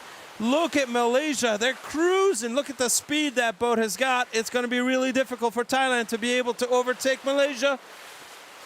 Looks like Malaysia right now is only just a couple of meters away from the line. Thailand just behind, followed by the Philippines and Myanmar. Only one boat length left right now. And here we go. And Malaysia across the line. Look at Nisam in the back throwing up his hands. What a fight. Oh, one final jibe for Thailand. Good job, Malaysia. Not letting Thailand get out there and not letting Thailand have their fifth bullet. So yeah, definitely. This is the first time Malaysia wins a race. Race number 6. It'll be the first race win for Team Malaysia. And we just saw Thailand coming through right there, followed by Team Philippines. So good job, Team Philippines. Wow, what a battle it was right there as all the boats are coming in here. We see Team Myanmar coming into the finishing line and taking 4th place. Yeah, that's real sailing, and it's amazing to see that each and every competitor is trying to find every single advantage out there. And there you go, Malaysia found that extra puff, and it's paid. And congratulations to them as we see Team Vietnam coming downwind right now with their spinning her up, and wow, they've impressed all of us too. Yeah, Team Vietnam just following behind. Remember, Team Vietnam, there are no boats that are like this in their country, so this is a totally new boat for Team Vietnam, and they're doing a great job. There is quite a bit of wind out there. They've had no issues. They're just sailing along, and I can't wait for the next race here and see Vietnam be really in the mix, in the battle. We saw them yesterday having a great start, and they're sailing well, better and better every day. They've got their own personal agenda to get better. And here we go as Team Vietnam now crosses the line. And that is it for race number 6. So we still got one race we still got one race that'll be coming up. We'll see what's going to be happening right now, what the race committee decides to do. Here is the race results for this race. So Malaysia, 17 seconds in front of Thailand, followed by Philippines, Myanmar, and Vietnam. Now let's take a look. What does that translate into as we look at our leaderboard? Thailand, 9 points. Malaysia, 13. Myanmar, Philippines tied for third place. So Malaysia, it's close. 4 points. 4 points, but we've only got 2 races left. And in race, if we do have 2 races left, this means if we do race number 8, then the worst score for each team will be taken out.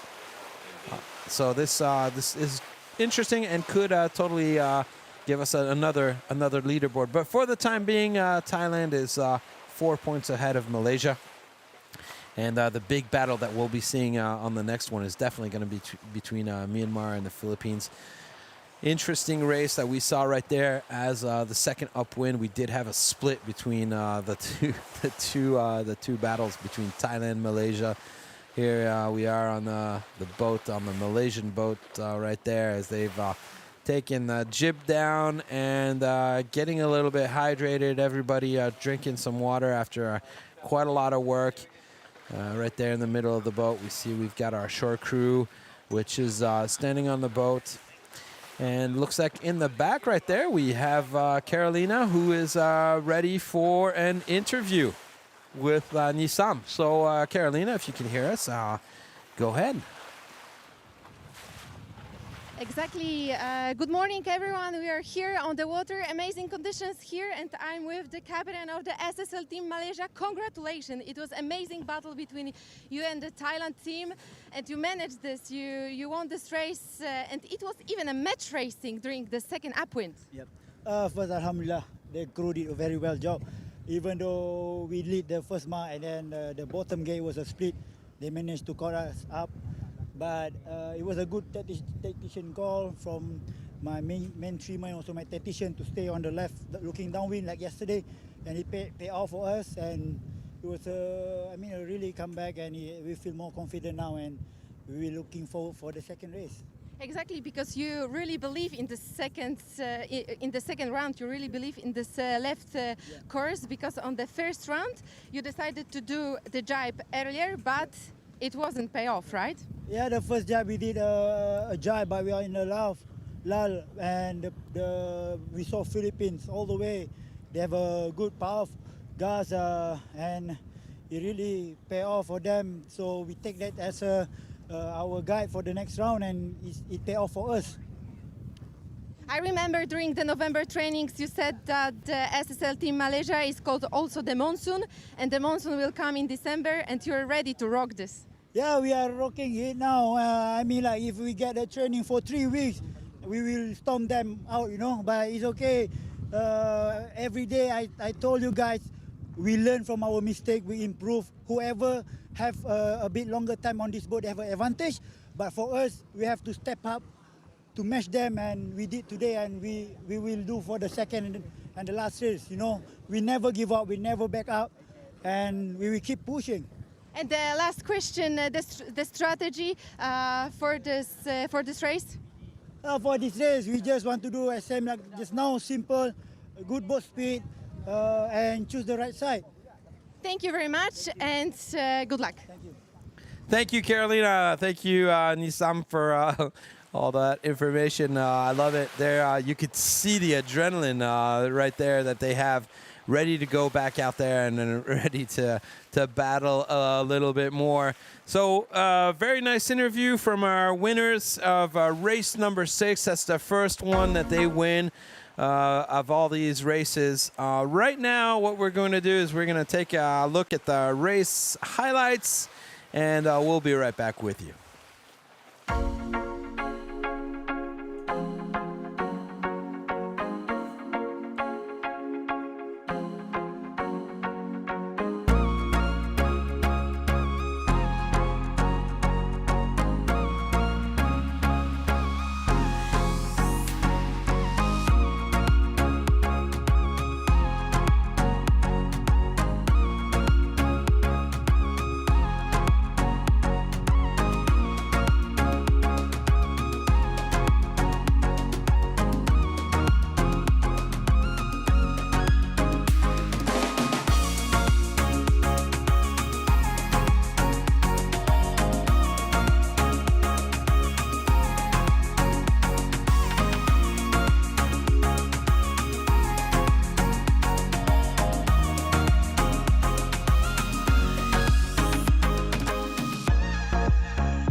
So what an epic race that was. Race number 6 right there.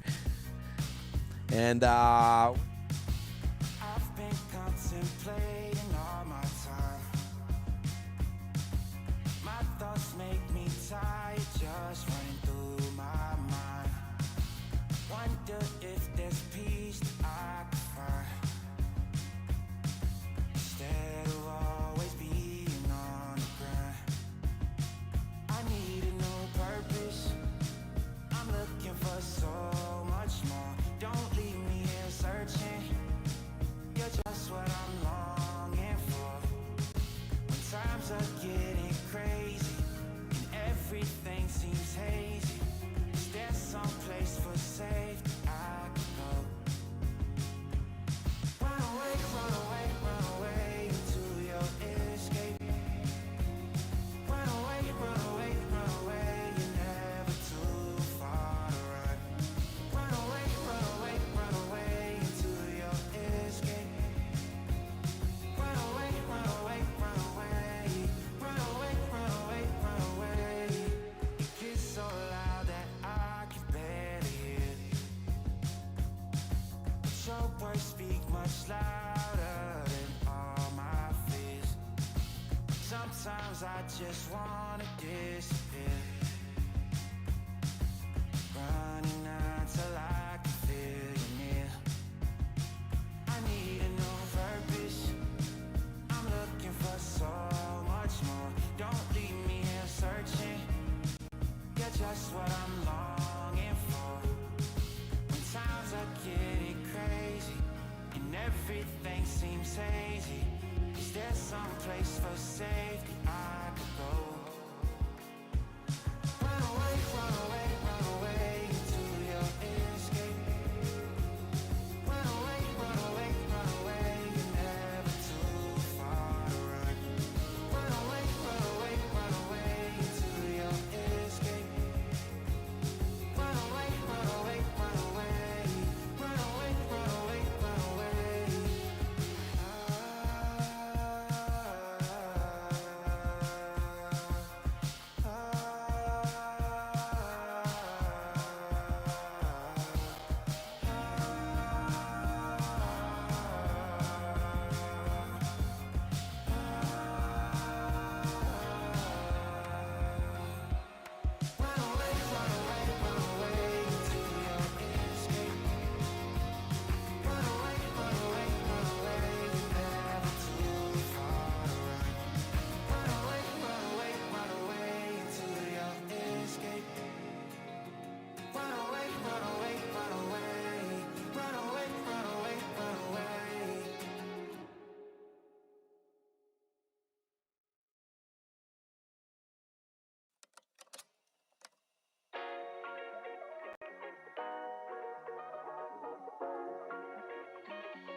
like every time I get ahead, I end up going 2 steps back. So tonight, I'm just gonna let this one ride. You know what I mean?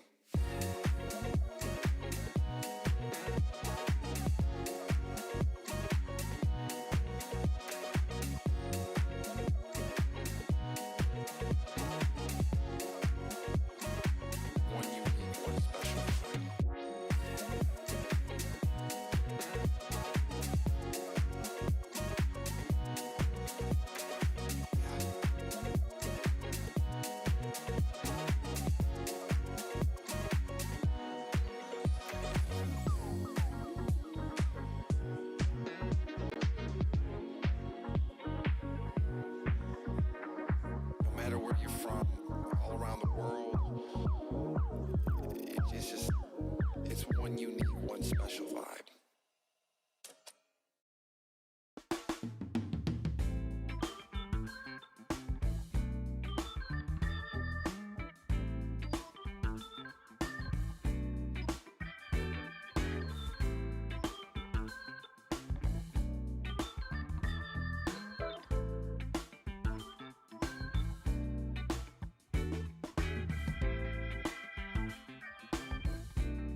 And we are back for race number 7. This will be the second race of the day, as we have a great picture right here showing you our starting line. And the boats are ready. We are underway here. As you see, we are only 4 minutes and 30 seconds, Mickey, from the beginning of race number 7. Yeah, indeed, Jan. We're heading into race number 7. Looks like the sea state has increased a little bit. We have a lot of fluffy clouds up in the sky. Good wind, good breeze in this beautiful bay of Thailand. Wow, what a lovely place to be sailing here for the 33rd edition of the Southeast Asian Games, as we are here on board with the Thai team as they slowly get ready for their race, as we are heading towards within that 4-minute countdown to the start, as we're going to see that wind has been stabled so far, as we had to cancel that first race of race number 6, where we had a substantial 30-degree wind shift with the race committee canceling that race. And looks like we're on for some lovely racing for race number 7, Jan. Absolutely. We're on. We're just about to start race number 7. The wind is out of 330 degrees north. So that would be north-northwest, and we have 14 to 15 knots. So that's come up just a little bit. As we saw in race number 6, the race committee decided to lengthen the race course because the wind was coming up. So interesting, very nice conditions right now for our teams, as it is 32 degrees out there, 14 to 15 knots. Just great racing conditions. We're 3 minutes before the start. You see the starting line just at the bottom of your screen right there, and is represented by the orange flags between the two boats. That's in our imaginary starting line. Here we are with the overall results for the time being. Thailand with 9 points, Malaysia with 13, Myanmar and the Philippines tied at 19. So we should be seeing a battle between Myanmar and the Philippines to be able to stay on the podium. This is the penultimate race, race number 7. Tomorrow we'll have one race left.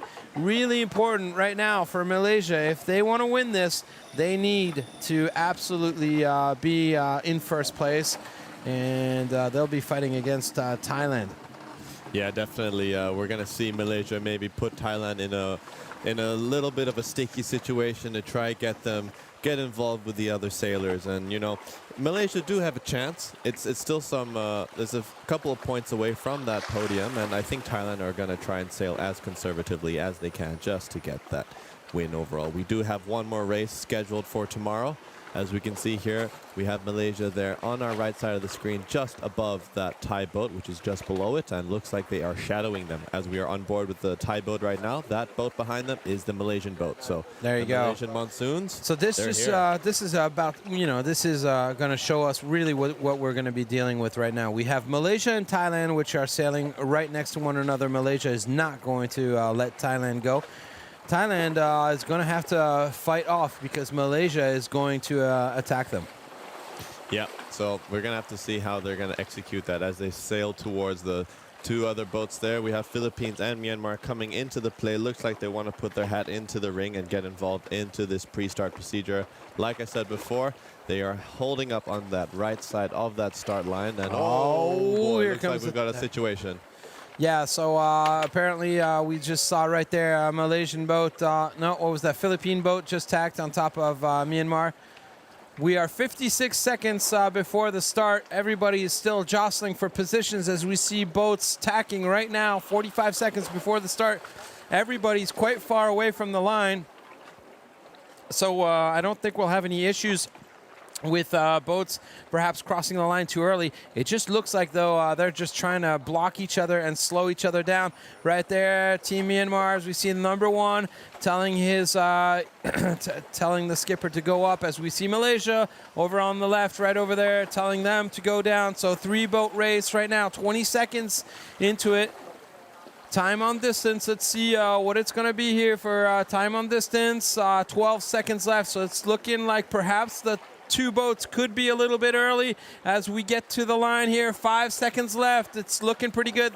they're going to have to slow down, and now we see Thailand is going to be bearing away and getting a lot of speed, a lot of room for Thailand, which is the boat closest to us right there. So good start. I believe that it was a clean start, no problems. Look, Malaysia again stuck between two boats. Yeah, they're always getting themselves into that sandwich, but it looks like they have managed to get that Vietnamese attack out, and it's a little bit easier to live right there. And from that initial drone shot of that start, we can see that Myanmar and Thailand have gotten into a little bit of a kerfuffle, and that Thai team, they did not get such a good start, but we have seen that they have that extra speed on top of everyone else. They have that extra gear. Right now, as we are looking on board with Team Philippines and Malaysia behind, we just saw right there, it looks like Team Myanmar deciding to put an attack in and to go off into the middle of the race course, along with Team Vietnam over there on the right-hand side. So on the left right here, we still have Team Thailand, which is on the bottom right-hand side of your screen, and just above them is Team Philippines and Malaysia. So these are the two boats that Thailand is going to have to fend off. But more importantly for Thailand is the Malaysian boat. Yeah, and I mean, it's we're not surprised with the Filipino team executing another excellent start as they are taking the lead within this first third of this race course, forcing the Malaysians to attack out right now. Wow. Either that, they are really struggling to live there, or maybe Nizam is sticking to his own guns and going to that right side, which has paid off so much for them in that previous race. Looks like Thailand might have been shaken up with the previous race result, but I'm sure with such an icon of Her Majesty on board, she is keeping that team together.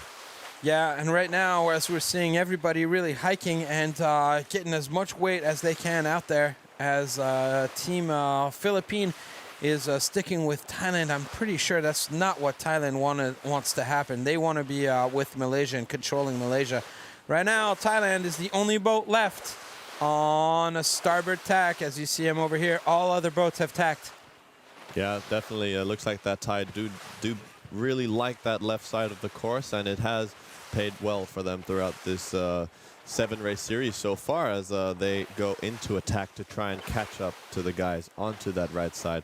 Well, the Thai team do execute some really nice tacks so far, Jan, and looks like they have been putting a lot of time and effort into perfecting these maneuvers, especially as you do lose so much momentum as you go into these tacks and jibes.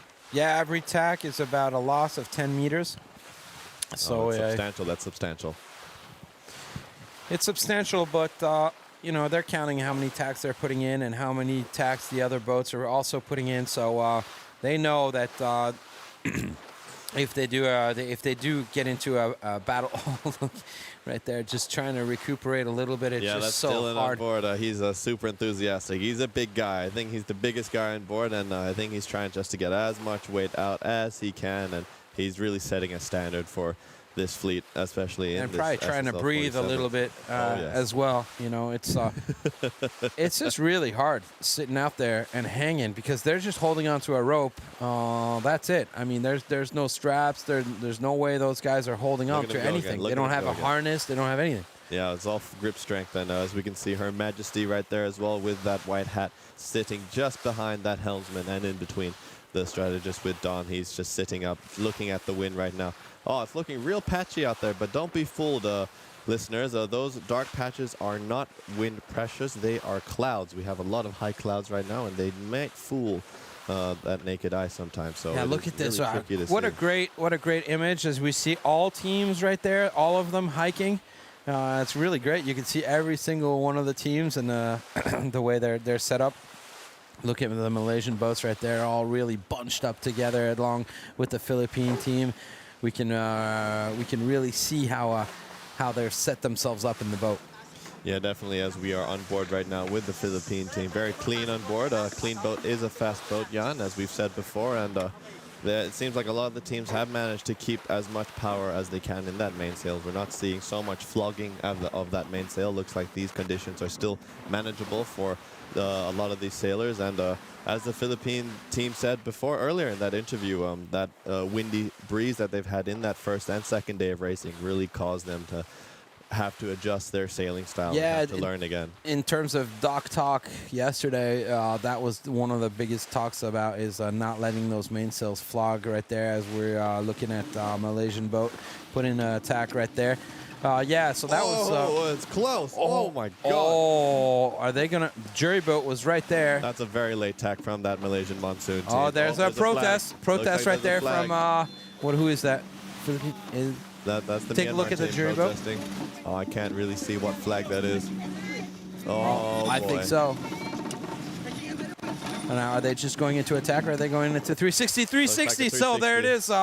Malaysia getting no. getting a penalty. Oh, this is disastrous for Team Malaysia, who really needed to stay out in front of Team Thailand. But Team Thailand went off to the left-hand side. It looks like perhaps Malaysia could still come back into the game. They've just put in a jibe, but they need to put in an attack. Otherwise, it's not going to be a 360. So, oh dear. Oh, that's heartbreak for the Malaysian team. They had to keep it simple and easy, but that incident with that Myanmar team, No, they've put in a jibe and attack right there, so they've put in a 360. Oh, that's really not what they needed. Yeah, right now they have to try and put on that fast mode and try catch up those distances. Right there, one maneuver was already What a 140 silly mistake. meters. Look Here at we this. are. Here's the replay. Here's the replay as you see Malaysia doesn't see the other boat right there, decides to tack, but the other boat's got so much speed they have to bear away in order to not hit Team Malaysia. So Team Malaysia, not keeping their eyes outside the boat, not seeing that boat coming in. There you see the tactician raising the protest flag, and of course, yeah, that was a mistake by Team Malaysia. And there you see Malaysia having tack. They put in their first tack, and then they're going to jibe behind it, doing a 360. That's an unforced error, yeah. That's really hard. That's really hard to take on, especially with every point being on the line and just losing 100 meters from that penalty. And this those are sport of sailing, stupid. That's a stupid way to do it because yeah, it is. they're going to be kicking themselves for that one. Yeah. Oh, it's never over. It's never over. So Malaysia right there winning race number 6. Now just putting themselves in a world of hurt just because they didn't see that boat. But nothing's over. Remember, last race we didn't know who was going to win until the last, let's say, 100 meters. Yeah, indeed. It's still anyone's game, especially on this race course. And for those questioning what happened right there, it was a simple port style, but as we can see right now, that Thai team, they have that right of way. With that Filipino team having to cross, they are on port. So the world of sailing, we are a non-contact sport. We have the right of way, and as the Thai team right now, with their sail on that left side, they have right of way, and they must be able to sail their course and continue their course, making the other boats avoid them. And what happened was that Malaysian team did not avoid and forced that Myanmar team to have to duck them, and in turn, they got a penalty. So that's part of racing. There are rules and regulations, and of course, these teams are abiding by them and making sure that they do. Are the jury boats that you can sometimes see in the background with a white flag, and it has a big old J in it, which means jury. Yes, indeed, just like in football. Making sure that the rules are being followed. Here's a great image of our 4 boats, 4 out of 5 boats right there.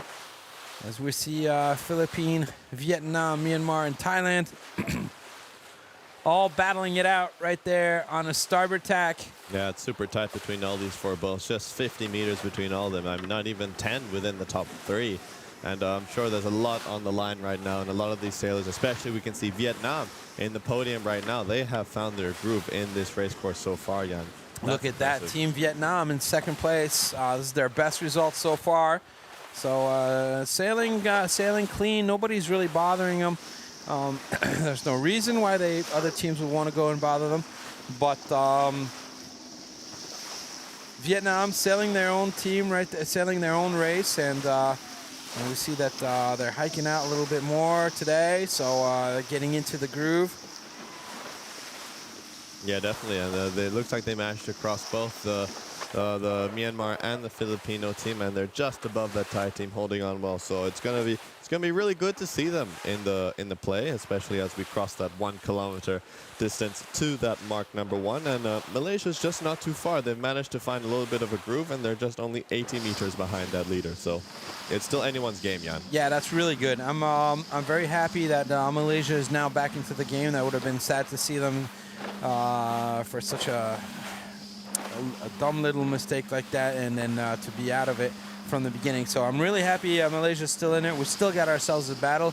It's right now Thailand is in the lead, like they have been so many times before, but anything happens, anything can happen. Wind shifts going left and right, and we've seen some real games of snakes and ladders on the last couple races. Yeah, it looks like they're trying to consolidate their lead, especially over their closest competitor, which is the Malaysians, and it seems like they're going to execute attack in front of the Malaysians and try to keep them on the back foot so far. It'll be interesting to see what the Vietnamese does right now as they cross that Thai team. Looks like they have taken that virtual leaderboard, especially we are given with such great technology, this 3D tracking, as we are on board with that Vietnamese team right now. Hey. Well, there goes Vietnam putting in attack right now. So this is great as we're seeing Vietnam is our leader currently. They're the furthest ones. They're the closest ones to the windward mark. That should give them. That should boost them right there. Come on, let's see everybody out there and hike as much as possible. As you see, in comparison to the other teams behind, the others have already been able to go out. They really need to get the weight out there. Really important right now. This is the first time Vietnam have been out in front. Well, that was short-lived because now Thailand's back at it. Yeah, they are our local underdog, and we'd really like to see them perform well out there today. And what a team, isn't it? I heard that you were working with them for a little bit before, and I heard they're just great guys all on board. Yeah, it's a great team. Super positive attitude on there. They know what their level is, and you know, for them it was an eye opener to be able to go on and sail on these really big, powerful boats. So they don't have any boats like this back home, so it's been a steep, very steep learning curve. But look at them go right there, managing to get into the fight now as we are sailing race number 7. So really happy to see that these guys are in the battle. They're fighting for it, and they'll have big smiles on their faces. Oh, I'm sure they're living the moment, representing their country at such an event, and they're really putting their hat into the ring, giving Thailand a run for their money as they are just below them right now, as we can see in this shot. And wow, what close racing as we get within that 350-meter mark towards that top mark. As they are all on that ley line right now, this is that imaginary line which dictates how much distance, the maximum distance you should sail that will keep you as close as you can to that top mark. And well, Vietnam is really showing us what they can do out there today. This is really great. Vietnam only having 5 days to learn how to use this boat, and look at them, race number 7 right now. They're battling with Thailand for the leadership position as they're getting closer and closer to the windward mark. Oh, wow. Look at these shots. I really hope they're going to be able to do it because right now Thailand is stealing some of the air from, there you go, right there. It's a tough time right now for the Vietnamese boat right there on the right-hand side. As you see, they're a little bit more upright as their wind is being stolen or perturbed by Team Thailand, as Thailand right now is going to be arriving first at the weather mark. So they're going to bear away. Thailand is going to bear away right now, going off to the offset mark. And as they are preparing their Jenniker, as we look at the other boats, everybody now arriving. Vietnam going around the windward mark in 2nd place. Really good job with them. Now they just need to have a nice, clean hoist. They've been working on their technique, on getting that spinnaker up and not having any issues. They're taking their time.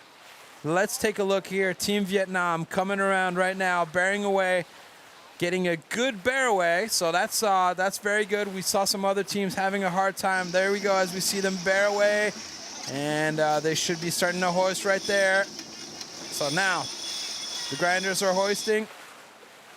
Let's not have any issues. Come on, let's get that spinnaker to go up. Let's see, we got a little bit of a nod, and looks like Vietnam are a bit of an issue right there with their spinnaker, which hasn't quite gotten to the top of the mast. Come on, they need to get that spinnaker up, that jib down, make sure they don't get caught by those 2 boats. So Vietnam managing to put their spinnaker up and stay out in front, still in 2nd place right now for Team Vietnam. but Myanmar and Philippines are breathing down the neck of the Vietnamese boat. Here comes an attack from Team Myanmar on the Vietnamese boat.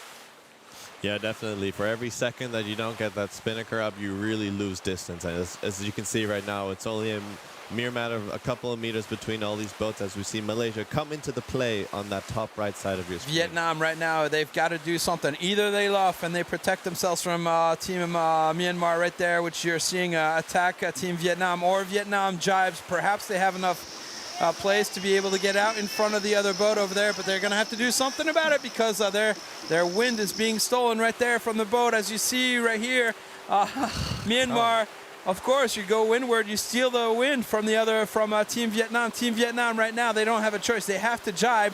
Are they going to be able to jibe and make it out in front of the other boats, or are they just going to sit there and let Myanmar overtake them?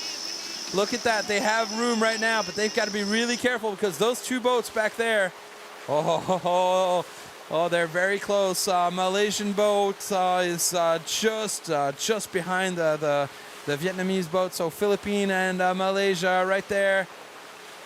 I don't think Vietnam right there can put in a jibe and pass in front. It's too late now. The others have caught up.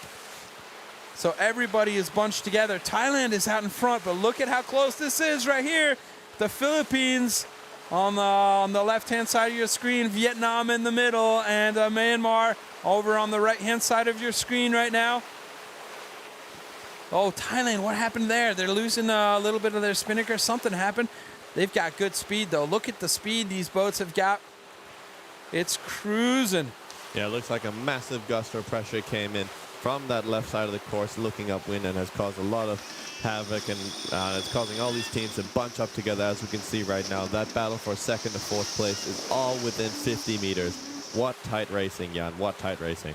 It's going to be very interesting here, especially if we see the Philippine team go in front of the Vietnamese, because the Vietnamese will be able to ask for room to tack, or to jibe rather, to be able to get to the mark, depending on what the overlap is. There's a bunch of rules right now that are coming into play here as Philippines, as these three boats right here are getting closer and closer together. Let's see, Myanmar now has put in a jibe. Are they going to be able to pass in front of a Malaysian boat? Or is Malaysian boat? Malaysia's jibing. Them as well. There we go. Everybody's jibing right there. So very good. Now all these boats very, very close together with this amount of wind. And this is a little bit dangerous for all the boats. We really don't want any contact. We especially don't want a boat to wipe out. Oh, it's real dicey right now, as we can see the Malaysian team just getting their jib in the water right now. We don't want that much drag. Oh, something's wrong. Oh, what's going on? What's going on right there with the Philippine team? Oh, looks like a lot of power, a lot of pressure. Gust that hit. Huge gust right now for Team Philippine, which look like they're not controlling anymore. They're not really in control. They've had to do a big bear away, and they've gotten control back of their boat right there. But it looks, as you see, all the boats are trying to speed up, putting in that high mode. And now some big gusts coming in behind. As we see here, Thailand, our leader, as we are only 1,000 meters down from the gate on race number 7. And we've got those three boats in the background right there. These three boats right here. A big battle going on between all these guys. It's just one little mistake from any one of these guys, and they'll lose 1 or 2 positions. Yeah, definitely, Jan. And what happened just now, I think Team Philippines just went super hot, super high, and got hit by a little bit of more breeze, which they did not predict. And yes, it definitely helped them to get over the Malaysian team. And you can see that these are the projected results as we are sitting right now with these results. We can see that Thailand is leading with a healthy lead of 10 points, with Malaysia in second at 18, Myanmar third with 21, and Philippines fourth with 23 points, and Vietnamese team behind with 34 points. And right now, Jan, that Malaysian team is being squeezed in a sandwich, and that is not good at all. Yeah. Well, we'll see what happens, because you saw how fast those boats were going earlier when we had that shot. So you see here, there's Thailand getting a nice surf right there as we're looking at the three boats. Look at the boat number 2 right there in the middle, just catching a nice surf. Let's see what happens, because remember, the Philippines here are the first ones that are catching the wind, so perhaps they're going to be masking Malaysia and also Myanmar a little bit. Can the Philippines cover the other two boats and get past them, as we only have less than 400 meters to get down to the gates. But then we're going to get down to the gates, and we've seen all hell break loose down at the bottom of the gates. Yeah, definitely, especially with dropping and hoisting. As dropping, especially as we get within that 300 meters, a lot of the teams are going to be preparing, going to be cleaning up their ropes and just trying to go through the steps to make sure they have a clean drop and excellent mark rounding so they don't lose that extra distance. Less than 200 meters now as we get down closer and closer to the gates, as Team Thailand is already arriving slowly but surely. They're arriving at the gates as we see the drop from Thailand right there. Nice, clean drop, taking their time. It went in pretty well. That was real good. So Thailand just making sure that they don't have any spinnaker in the water. Looks like a nice, clean rounding right there from Team Thailand. Now it's going to be harder for those three boats following behind to be able to have a nice rounding. Now let's see what's going to happen here, as all three boats currently are on a port tack. Coming in as we see, is that the Philippines putting in a jibe right there? So Philippines jibing in, perhaps wanting to go on the left-hand side of the race course. Here goes Myanmar with an upwind, a drop right there, as we see the two other boats getting ready to drop. Malaysia keeping their kite up as long as possible. Oh, what's going on here with Myanmar? Nope, no problems right there as Myanmar is getting closer and closer. That was a really early drop right there by Myanmar, as we see Malaysia trying to keep their spinnaker up as long as they can, only dropping it right now. So it should be okay as long as they can get it into the boat. Oh, a lot of heel right there for the Malaysian boat. Let's just hope that that spinnaker stays dry. Oh, and that's going to stop the boat right there. Such a big turn, as we see also some sheets in the water right there. So slow jibe around the mark right there for the Malaysian boat. However, it looks like Philippine boat went off to the left-hand side. They did a nice mark rounding here, the Philippine boat that we're seeing right now on our screen, and have kept their speed. And so perhaps managing to get out and be in front of Team Malaysia. But we have a split right now. Some boats are at one boat off to the left, and everybody else has gone off to the right-hand side. Yeah, definitely. Looks like the Philippine team is trying to find some clear wind and just stay away from all that danger that is happening towards that right side.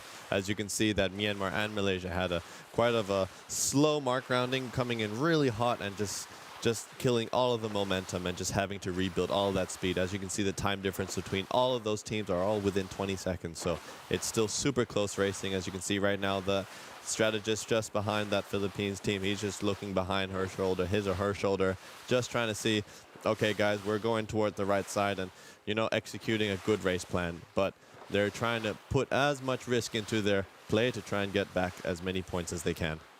Yeah, we see Team Thailand managing to get out in front and stay out in front, as they haven't been battling with the other boats.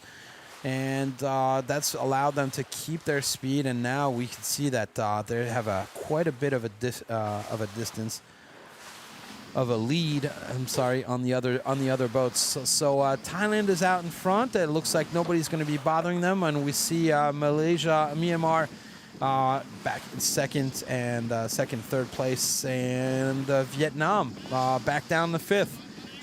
So yeah. I didn't see if they had any problems, Vietnam, with the. It doesn't look like on the tracker they had any big issues with their spinnaker. So we'll just see what's happening right now, as we see Vietnam on the right-hand side here coming back and tacking over and coming back into the middle of into the raceway. Yeah, it seems race like area racing from the Vietnamese team, as we can see on our virtual leaderboard on that top left screen. We can see that Thailand still has 10 points. With the position of Myanmar right now, they have overtaken the Philippines team, taking third place overall virtually right now, with the Philippines in fourth place overall with 22 points and Malaysia still second at 17. Yes, that gap between Thailand and Malaysia has increased a lot, and there's a lot on the line for this Malaysian monsoon team. I'm sure they are suffering that pressure. Yeah, just a little bit of a mistake means that they were put sort of on the back foot and couldn't fight against Thailand, and now Malaysia is struggling to be able to stay out in front and to get out into second place.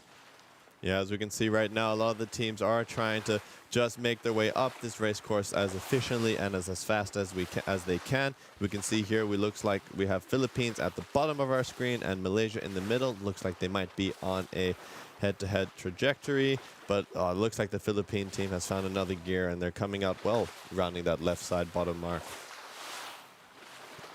As we see here, all the boats coming back towards one another. We're 2 kilometers away from the windward mark. So we are just in the beginning of this second upwind. As here we see a magnificent shot of Team Philippines. Definitely tell that there's quite a bit of a wind out there. There's quite a bit of heel, even though everybody is hiking out. Remind everyone that there is a weight limit of 730 kilos for the whole entire crew, so they cannot go above 730 kilos. They can sail with more or less people depending on how heavy each crew member is, but they have to stay at 730 kilos. Yeah, especially with these one design boats from this SSL47. These wonderful full carbon fiber boats really puts the performance of every athlete on the line, as everything is the same, Jan. And so every athlete gets to perform and gets to show what they're really made of. And it's not an equipment game anymore. It's like a pure athlete-to-athlete sport. Yeah, absolutely, and that's exactly what we want. We want to know who is the best sailor, not who's got the best boat. So this is it's a great way to have racing. It's great for these teams as well, and teams, for example, like Vietnam, who do not have the budget to be able to afford boats of this stature. It just allows them to come sail. They don't even have to come with their own sails or anything. They just come with a suitcase and everything is provided. So a great opportunity for all these teams to be battling against themselves. And eventually we will have a winner. After this, we've got our 8th race, and then we will find out who will win the SEA Games, the 33rd SEA Games. Yeah, definitely. It's a large achievement. They should be very proud of representing their country right now, and especially of having these keelboat SSL47 format. It's so great to have an equal and honest opportunity for every sailor out there. And after this event, we're going to have the Asian qualifiers, no, Jan? Yeah, that's right. So Asian qualifiers and SEA Games are two different things. The SEA Games is Southeast Asian Games. It's the Olympic Games of Asia, pretty much. And afterwards is a qualifier, the Asian qualifier. So that's for the SSL Gold Cup, from which these boats come from. And that will be happening next year in Rio de Janeiro in Brazil. The qualification series for that is going to be happening after the SEA Games. Yeah, and interesting enough, we have Thailand and Malaysia both having qualified already into that final round, if I'm correct. Yeah, that's correct. And actually, we will be seeing Vietnam sailing in that qualification next week. So the Vietnamese team, they're not about to stop sailing on these boats. Yeah, that's excellent. The more people that get sailing, the better, in my opinion. This is such an amazing sport, as it really teaches you all sorts of skills, like respecting Mother Nature, being independent, and just being a good sports person, as there are all different types of rules in the sport that, well, you have to be a good person. So in the end of the day, this SSL Gold Cup is a unique opportunity as an international sporting event. So as we have in the teams for the Asian qualifiers. Yeah, so and we, we've got other teams that want to come into this as well. We hopefully will get Laos and Cambodia, Singapore, Brunei, Indonesia, and East Timor. Those are all countries that perhaps we will be seeing in the future, and allowing them to be able to participate in the SEA Games, or perhaps in the SSL Gold Cup.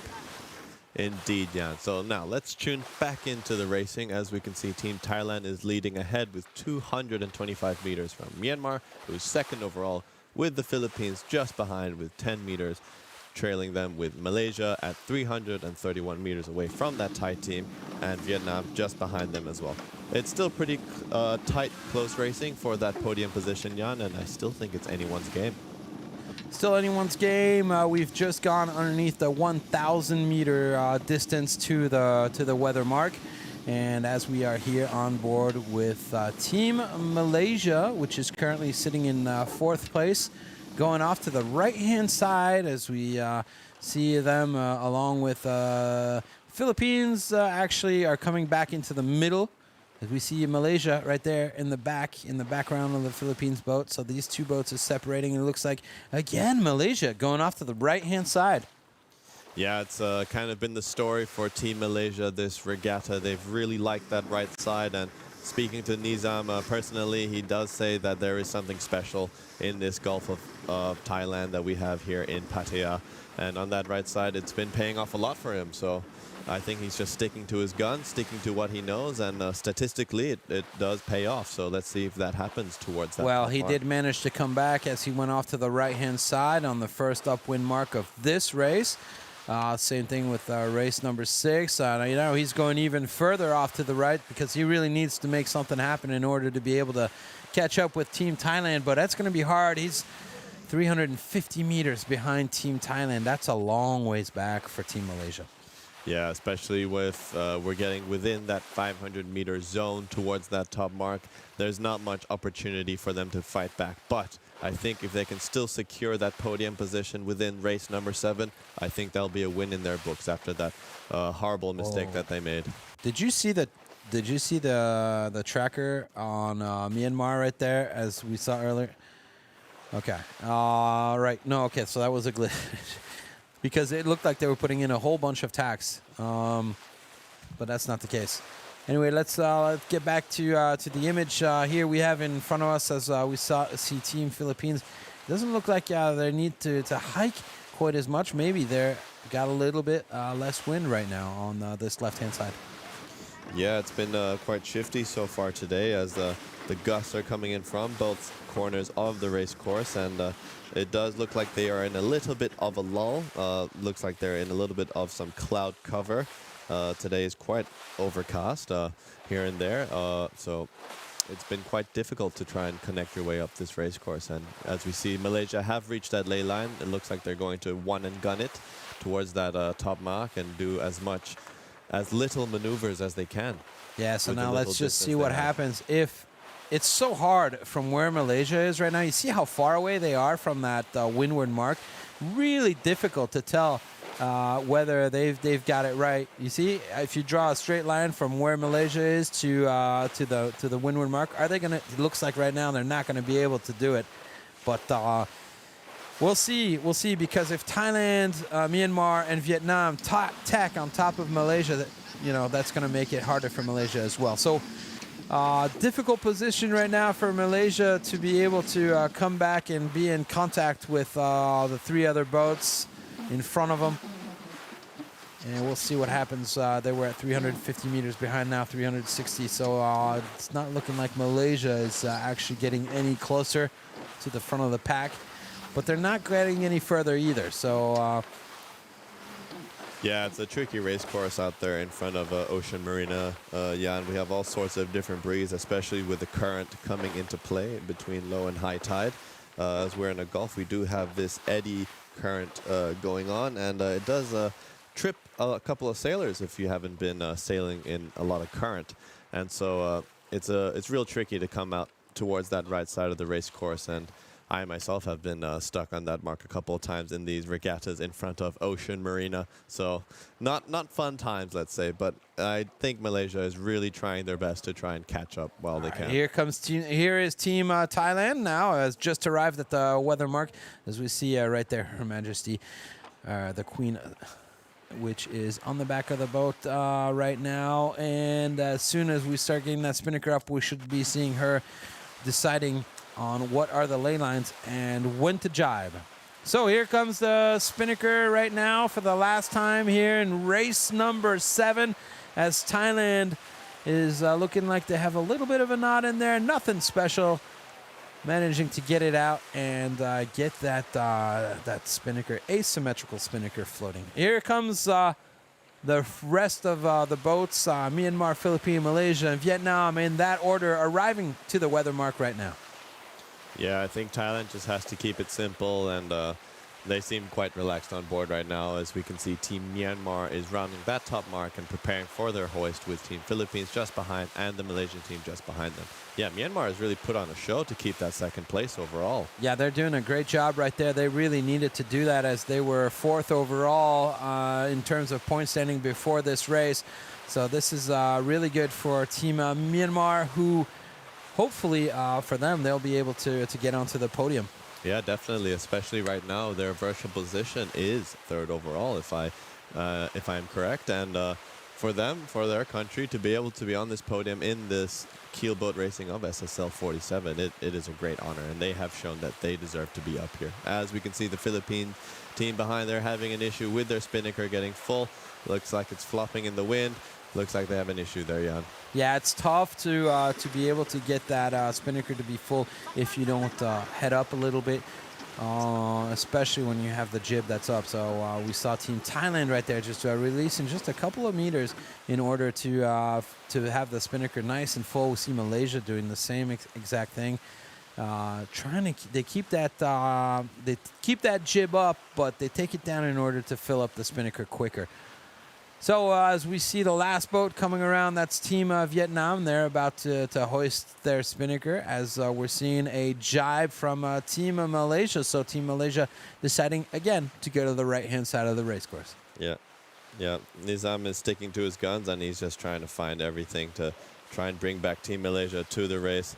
As we can see that Myanmar and Philippines behind there just trying to stick to each other, and it looks like there's going to be a really tight match race between that Philippine and Myanmar team, as they are going to fight for that third place overall. We see Team Vietnam right there has put up their spinnaker, but they're having a little bit of an issue with their spinnaker. It looks like they've got a knot in the middle of it. So yeah, they're doing well, but they've got to get these little kinks out before if they want to be able to catch up to the other boats right there. As we see Team Vietnam still haven't managed to solve the problem. It looks like it's getting better right now. There we go. So Vietnam finally has their spinnaker up, as they've decided to take the jib down, and it'll make it a lot easier to get some wind into that asymmetrical spinnaker. Yeah, indeed. And as we can see right now, Team Thailand has a convincing lead of 300 meters to Team Myanmar, and beyond just under 400 to Team Malaysia right now. And they're just keeping it simple. They're cruising. They're making their way to that finish line in 1.7 kilometers. And it's a hard place to be right now as Team Malaysia, as you're just trying to do everything as you can to try and catch up. But Lady Luck is not in their favor today, and what can we say, huh? Well, we'll see, because they went off to the left-hand side. Right now, it's a battle for second place between Myanmar and Malaysia, as we just saw them switching positions. So let's see, because right now Thailand is on a port tack, going back off to the right-hand side of the race course, and it looks like they're cruising. So who knows? Perhaps we and it does look, if I'm looking off into the background right there, kind of looks like there's a little bit more pressure on the right-hand side where there is the Malaysian team. Look at that right now in the overall standing. Malaysia is now second. Oh, back down to third. So really, really close. Malaysia going off to the right-hand side. Are they going to find some wind and be able to come back? Perhaps they will. Look at this. It looks like the three boats in the back right there in nice pressure. It's nice and dark around where they are, so that leads us to say that they have a little bit more wind. And Team Thailand right there staying between their opposition and the goal, which is the finishing line. This is the last downwind, the last time we'll see them with the spinnakers for today, as they're heading down to the finishing line, as Thailand right now with the projected results on the left-hand side. So Thailand have a total of 10 points, Malaysia 16, Myanmar 21, Philippines 23, and Vietnam 36. Right now, definitely between Myanmar and the Philippines, it's a close battle to figure out who's going to be staying on top of the podium, or on the podium, on the last step of the podium.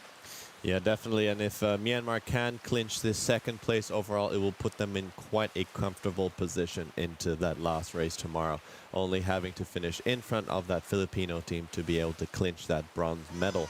Oh, look at this team right here, Myanmar. They just caught a big surf. I just saw it earlier.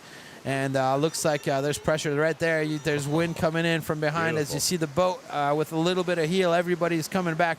And as they accelerate down the waves, here we'll see. You just look at both of these boats. They're in the same amount of pressure as you see them all of a sudden accelerate, lift up. The bow is lifting out of the water as they're coming up the waves, and then cruise back down them. So a lot of pressure for these two boats right here. Sailing well, sailing fast. Look at how fast those boats are going. Go. They're Beautiful. just cruising. Yeah, nice. Really nice images. That's why we want the weight of the crew to be in the back of the boat. That's why everybody's sort of piled in the back. We don't want the front of the boat to plow in and then slow them down.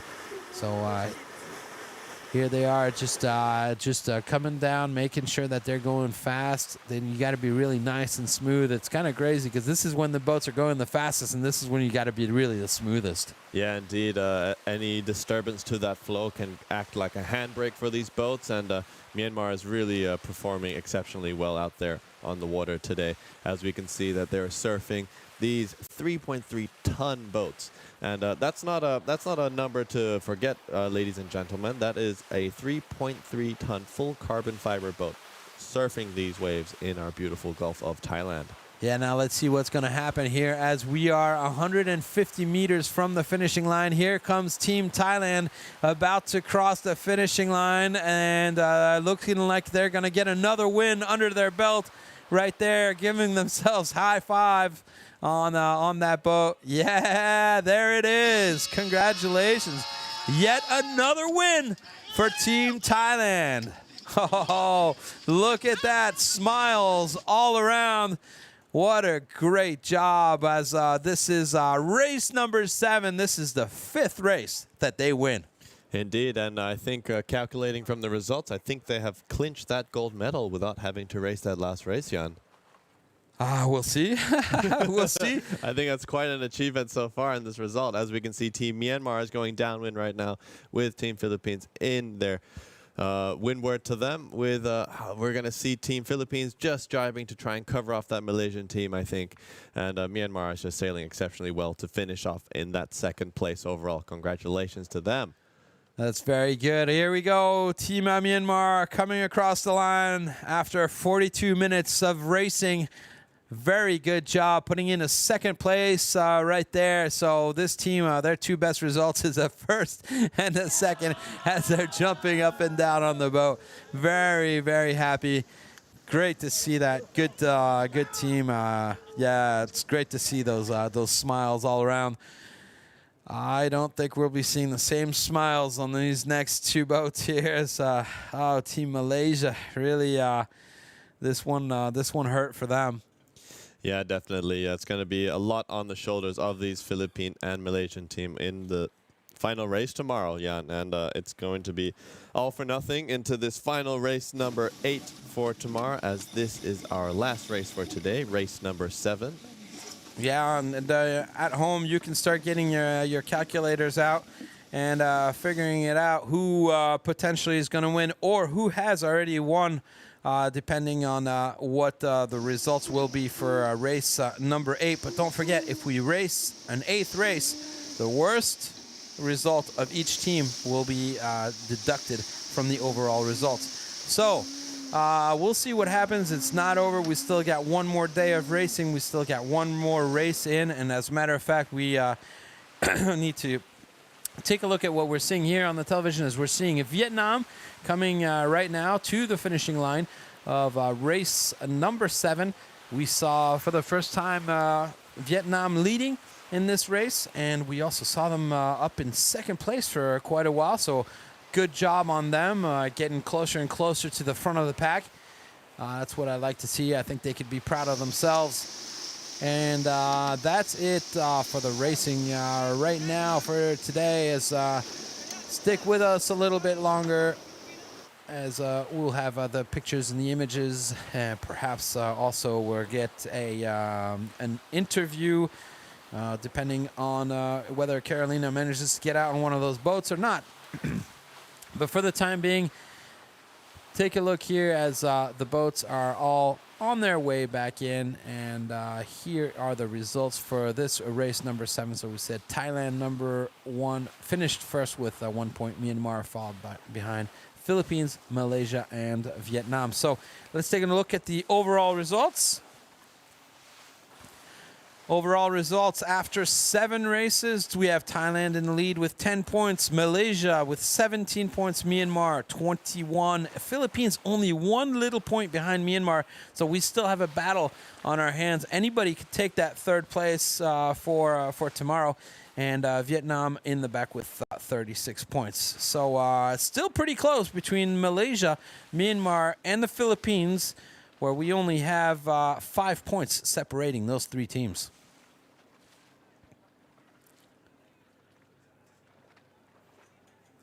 Should be interesting race tomorrow. We do expect the wind to be more or less the same as it has been all week. So coming out of the northwest, and we do expect the wind to actually start picking up. We don't know if it's going to be picking up tomorrow or the day afterwards. We saw pretty strong conditions, 18 to 20 knots 2 days ago. So we saw that the teams were all having problems with that. We'll have to see if we can actually run that race number 8. That will all depend on what race committee decides to do. Perhaps race committee will ask us to go out earlier, out on the water. We'll find out about that. Make sure that Hello. Oh, we looks are like we have an here interview. after the 2nd race today. Amazing race. What was your plan before the race? Did you like trying to control everything with the Philippine situation? Yeah. So it became pretty clear after the first race that we're going to have to fight it out for 3rd. We were tied on points, so it was really important for us to secure this win no matter what. And so the strategy really was to stay on top, sail a clean race, and make sure that we deliver and execute in the conditions that we love. The team seems to be really, really happy. The battle is really exciting for everyone here to take this bronze medal, take the podium. But the last downwind, it was really a little bit stressful, I think, because of the shift from the right side. What did you feel then? Yeah, it was a little stressful, but we love that feeling. You don't get it anywhere else. It's great. The wind picked up, and it was really intense. A lot of positive energy, making sure we make the right ley line calls and just making sure we keep it together, keep it cool, and have fun. Tomorrow, last race, and this is the most important race of the SEA Games. So, how do you feel before that? Oh, pretty excited. A little bummed that it's over, but we're looking forward to the Asian qualifiers. Let's hope we get another great day of conditions like today, and we're ready to put on a show. Also, I have a question about the Myanmar audience. Before, a lot of people in social media, on the broadcast, like everyone on YouTube, like cheering for you. Do you feel that support from the country? Yeah, maybe I can talk in my language. Like when I made a pray that day, pay energy, pray that along with Diane, Kansare, Logano, Piojanare, Hochano, Bemho, the Denoma, but the pay energy, the Kon Are, you be General, and I see that a pipare. Thank you, Ba. It was super cool that you said in Myanmar, and maybe now we can show some energy from the team. Guys, how do you feel? How do you feel after today? As I said, Team Myanmar, thank you so much. Congratulations. Thank you. Thank you very much. What a great interview. I love that energy. C2, the helmsman there that spoke to us, he's always so positive. I really like that guy a lot. And you could tell in the way that he talks, and he's really having a lot of fun out there, and he's got a good ambiance on his team. You're always seeing them slap each other high fives as they're crossing the line and everything. So very good. They sailed well today, and wow, what an exciting day that we had today. Yeah, indeed. It's super good to have C2 on board. He's a good guy, and we really look forward to having even more greater racing in our last day of race number 8 tomorrow for our 33rd edition of the Southeast Asian Games. Jan, shall we walk into the schedule for tomorrow? I think we have only one race with a lot of breeze, and it's going to be quite interesting to see how these teams are going to handle such strong breeze. So it's going to be a lot of champagne conditions in our beautiful Gulf of Thailand. Jan, you want to take it away? Yes. Well, we're just trying to figure out here what's coming up next. Right now, we're going to be showing you a little bit of the highlights of this second race. And then that'll be all from us. And make sure that you guys come around, stick around tomorrow, as tomorrow will be race number 8, the final race where we will find out who will win these 33rd SEA Games in this mixed team event of sailing. So enjoy these last pictures. Join us tomorrow. Thank you for having stuck with us. And Mickey, we'll see him tomorrow. Indeed. Thank you for having me, Jan. See you tomorrow. 1,000 words ain't enough to define a body of, yeah. Caught her look and she wants it back. She's firing up that body of, yeah, babe. You think that I want you, but nah, babe.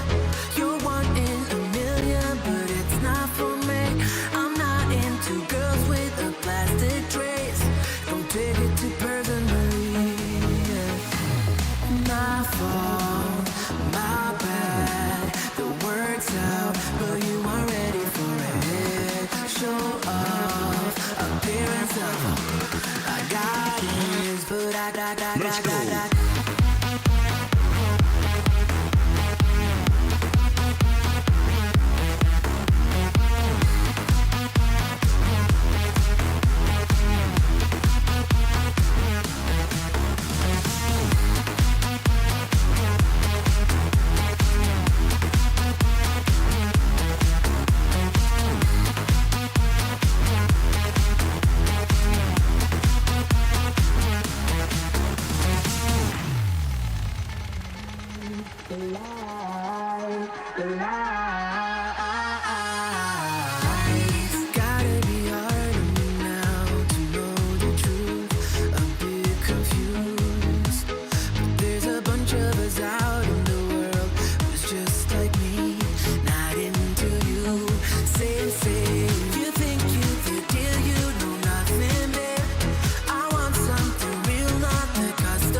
go.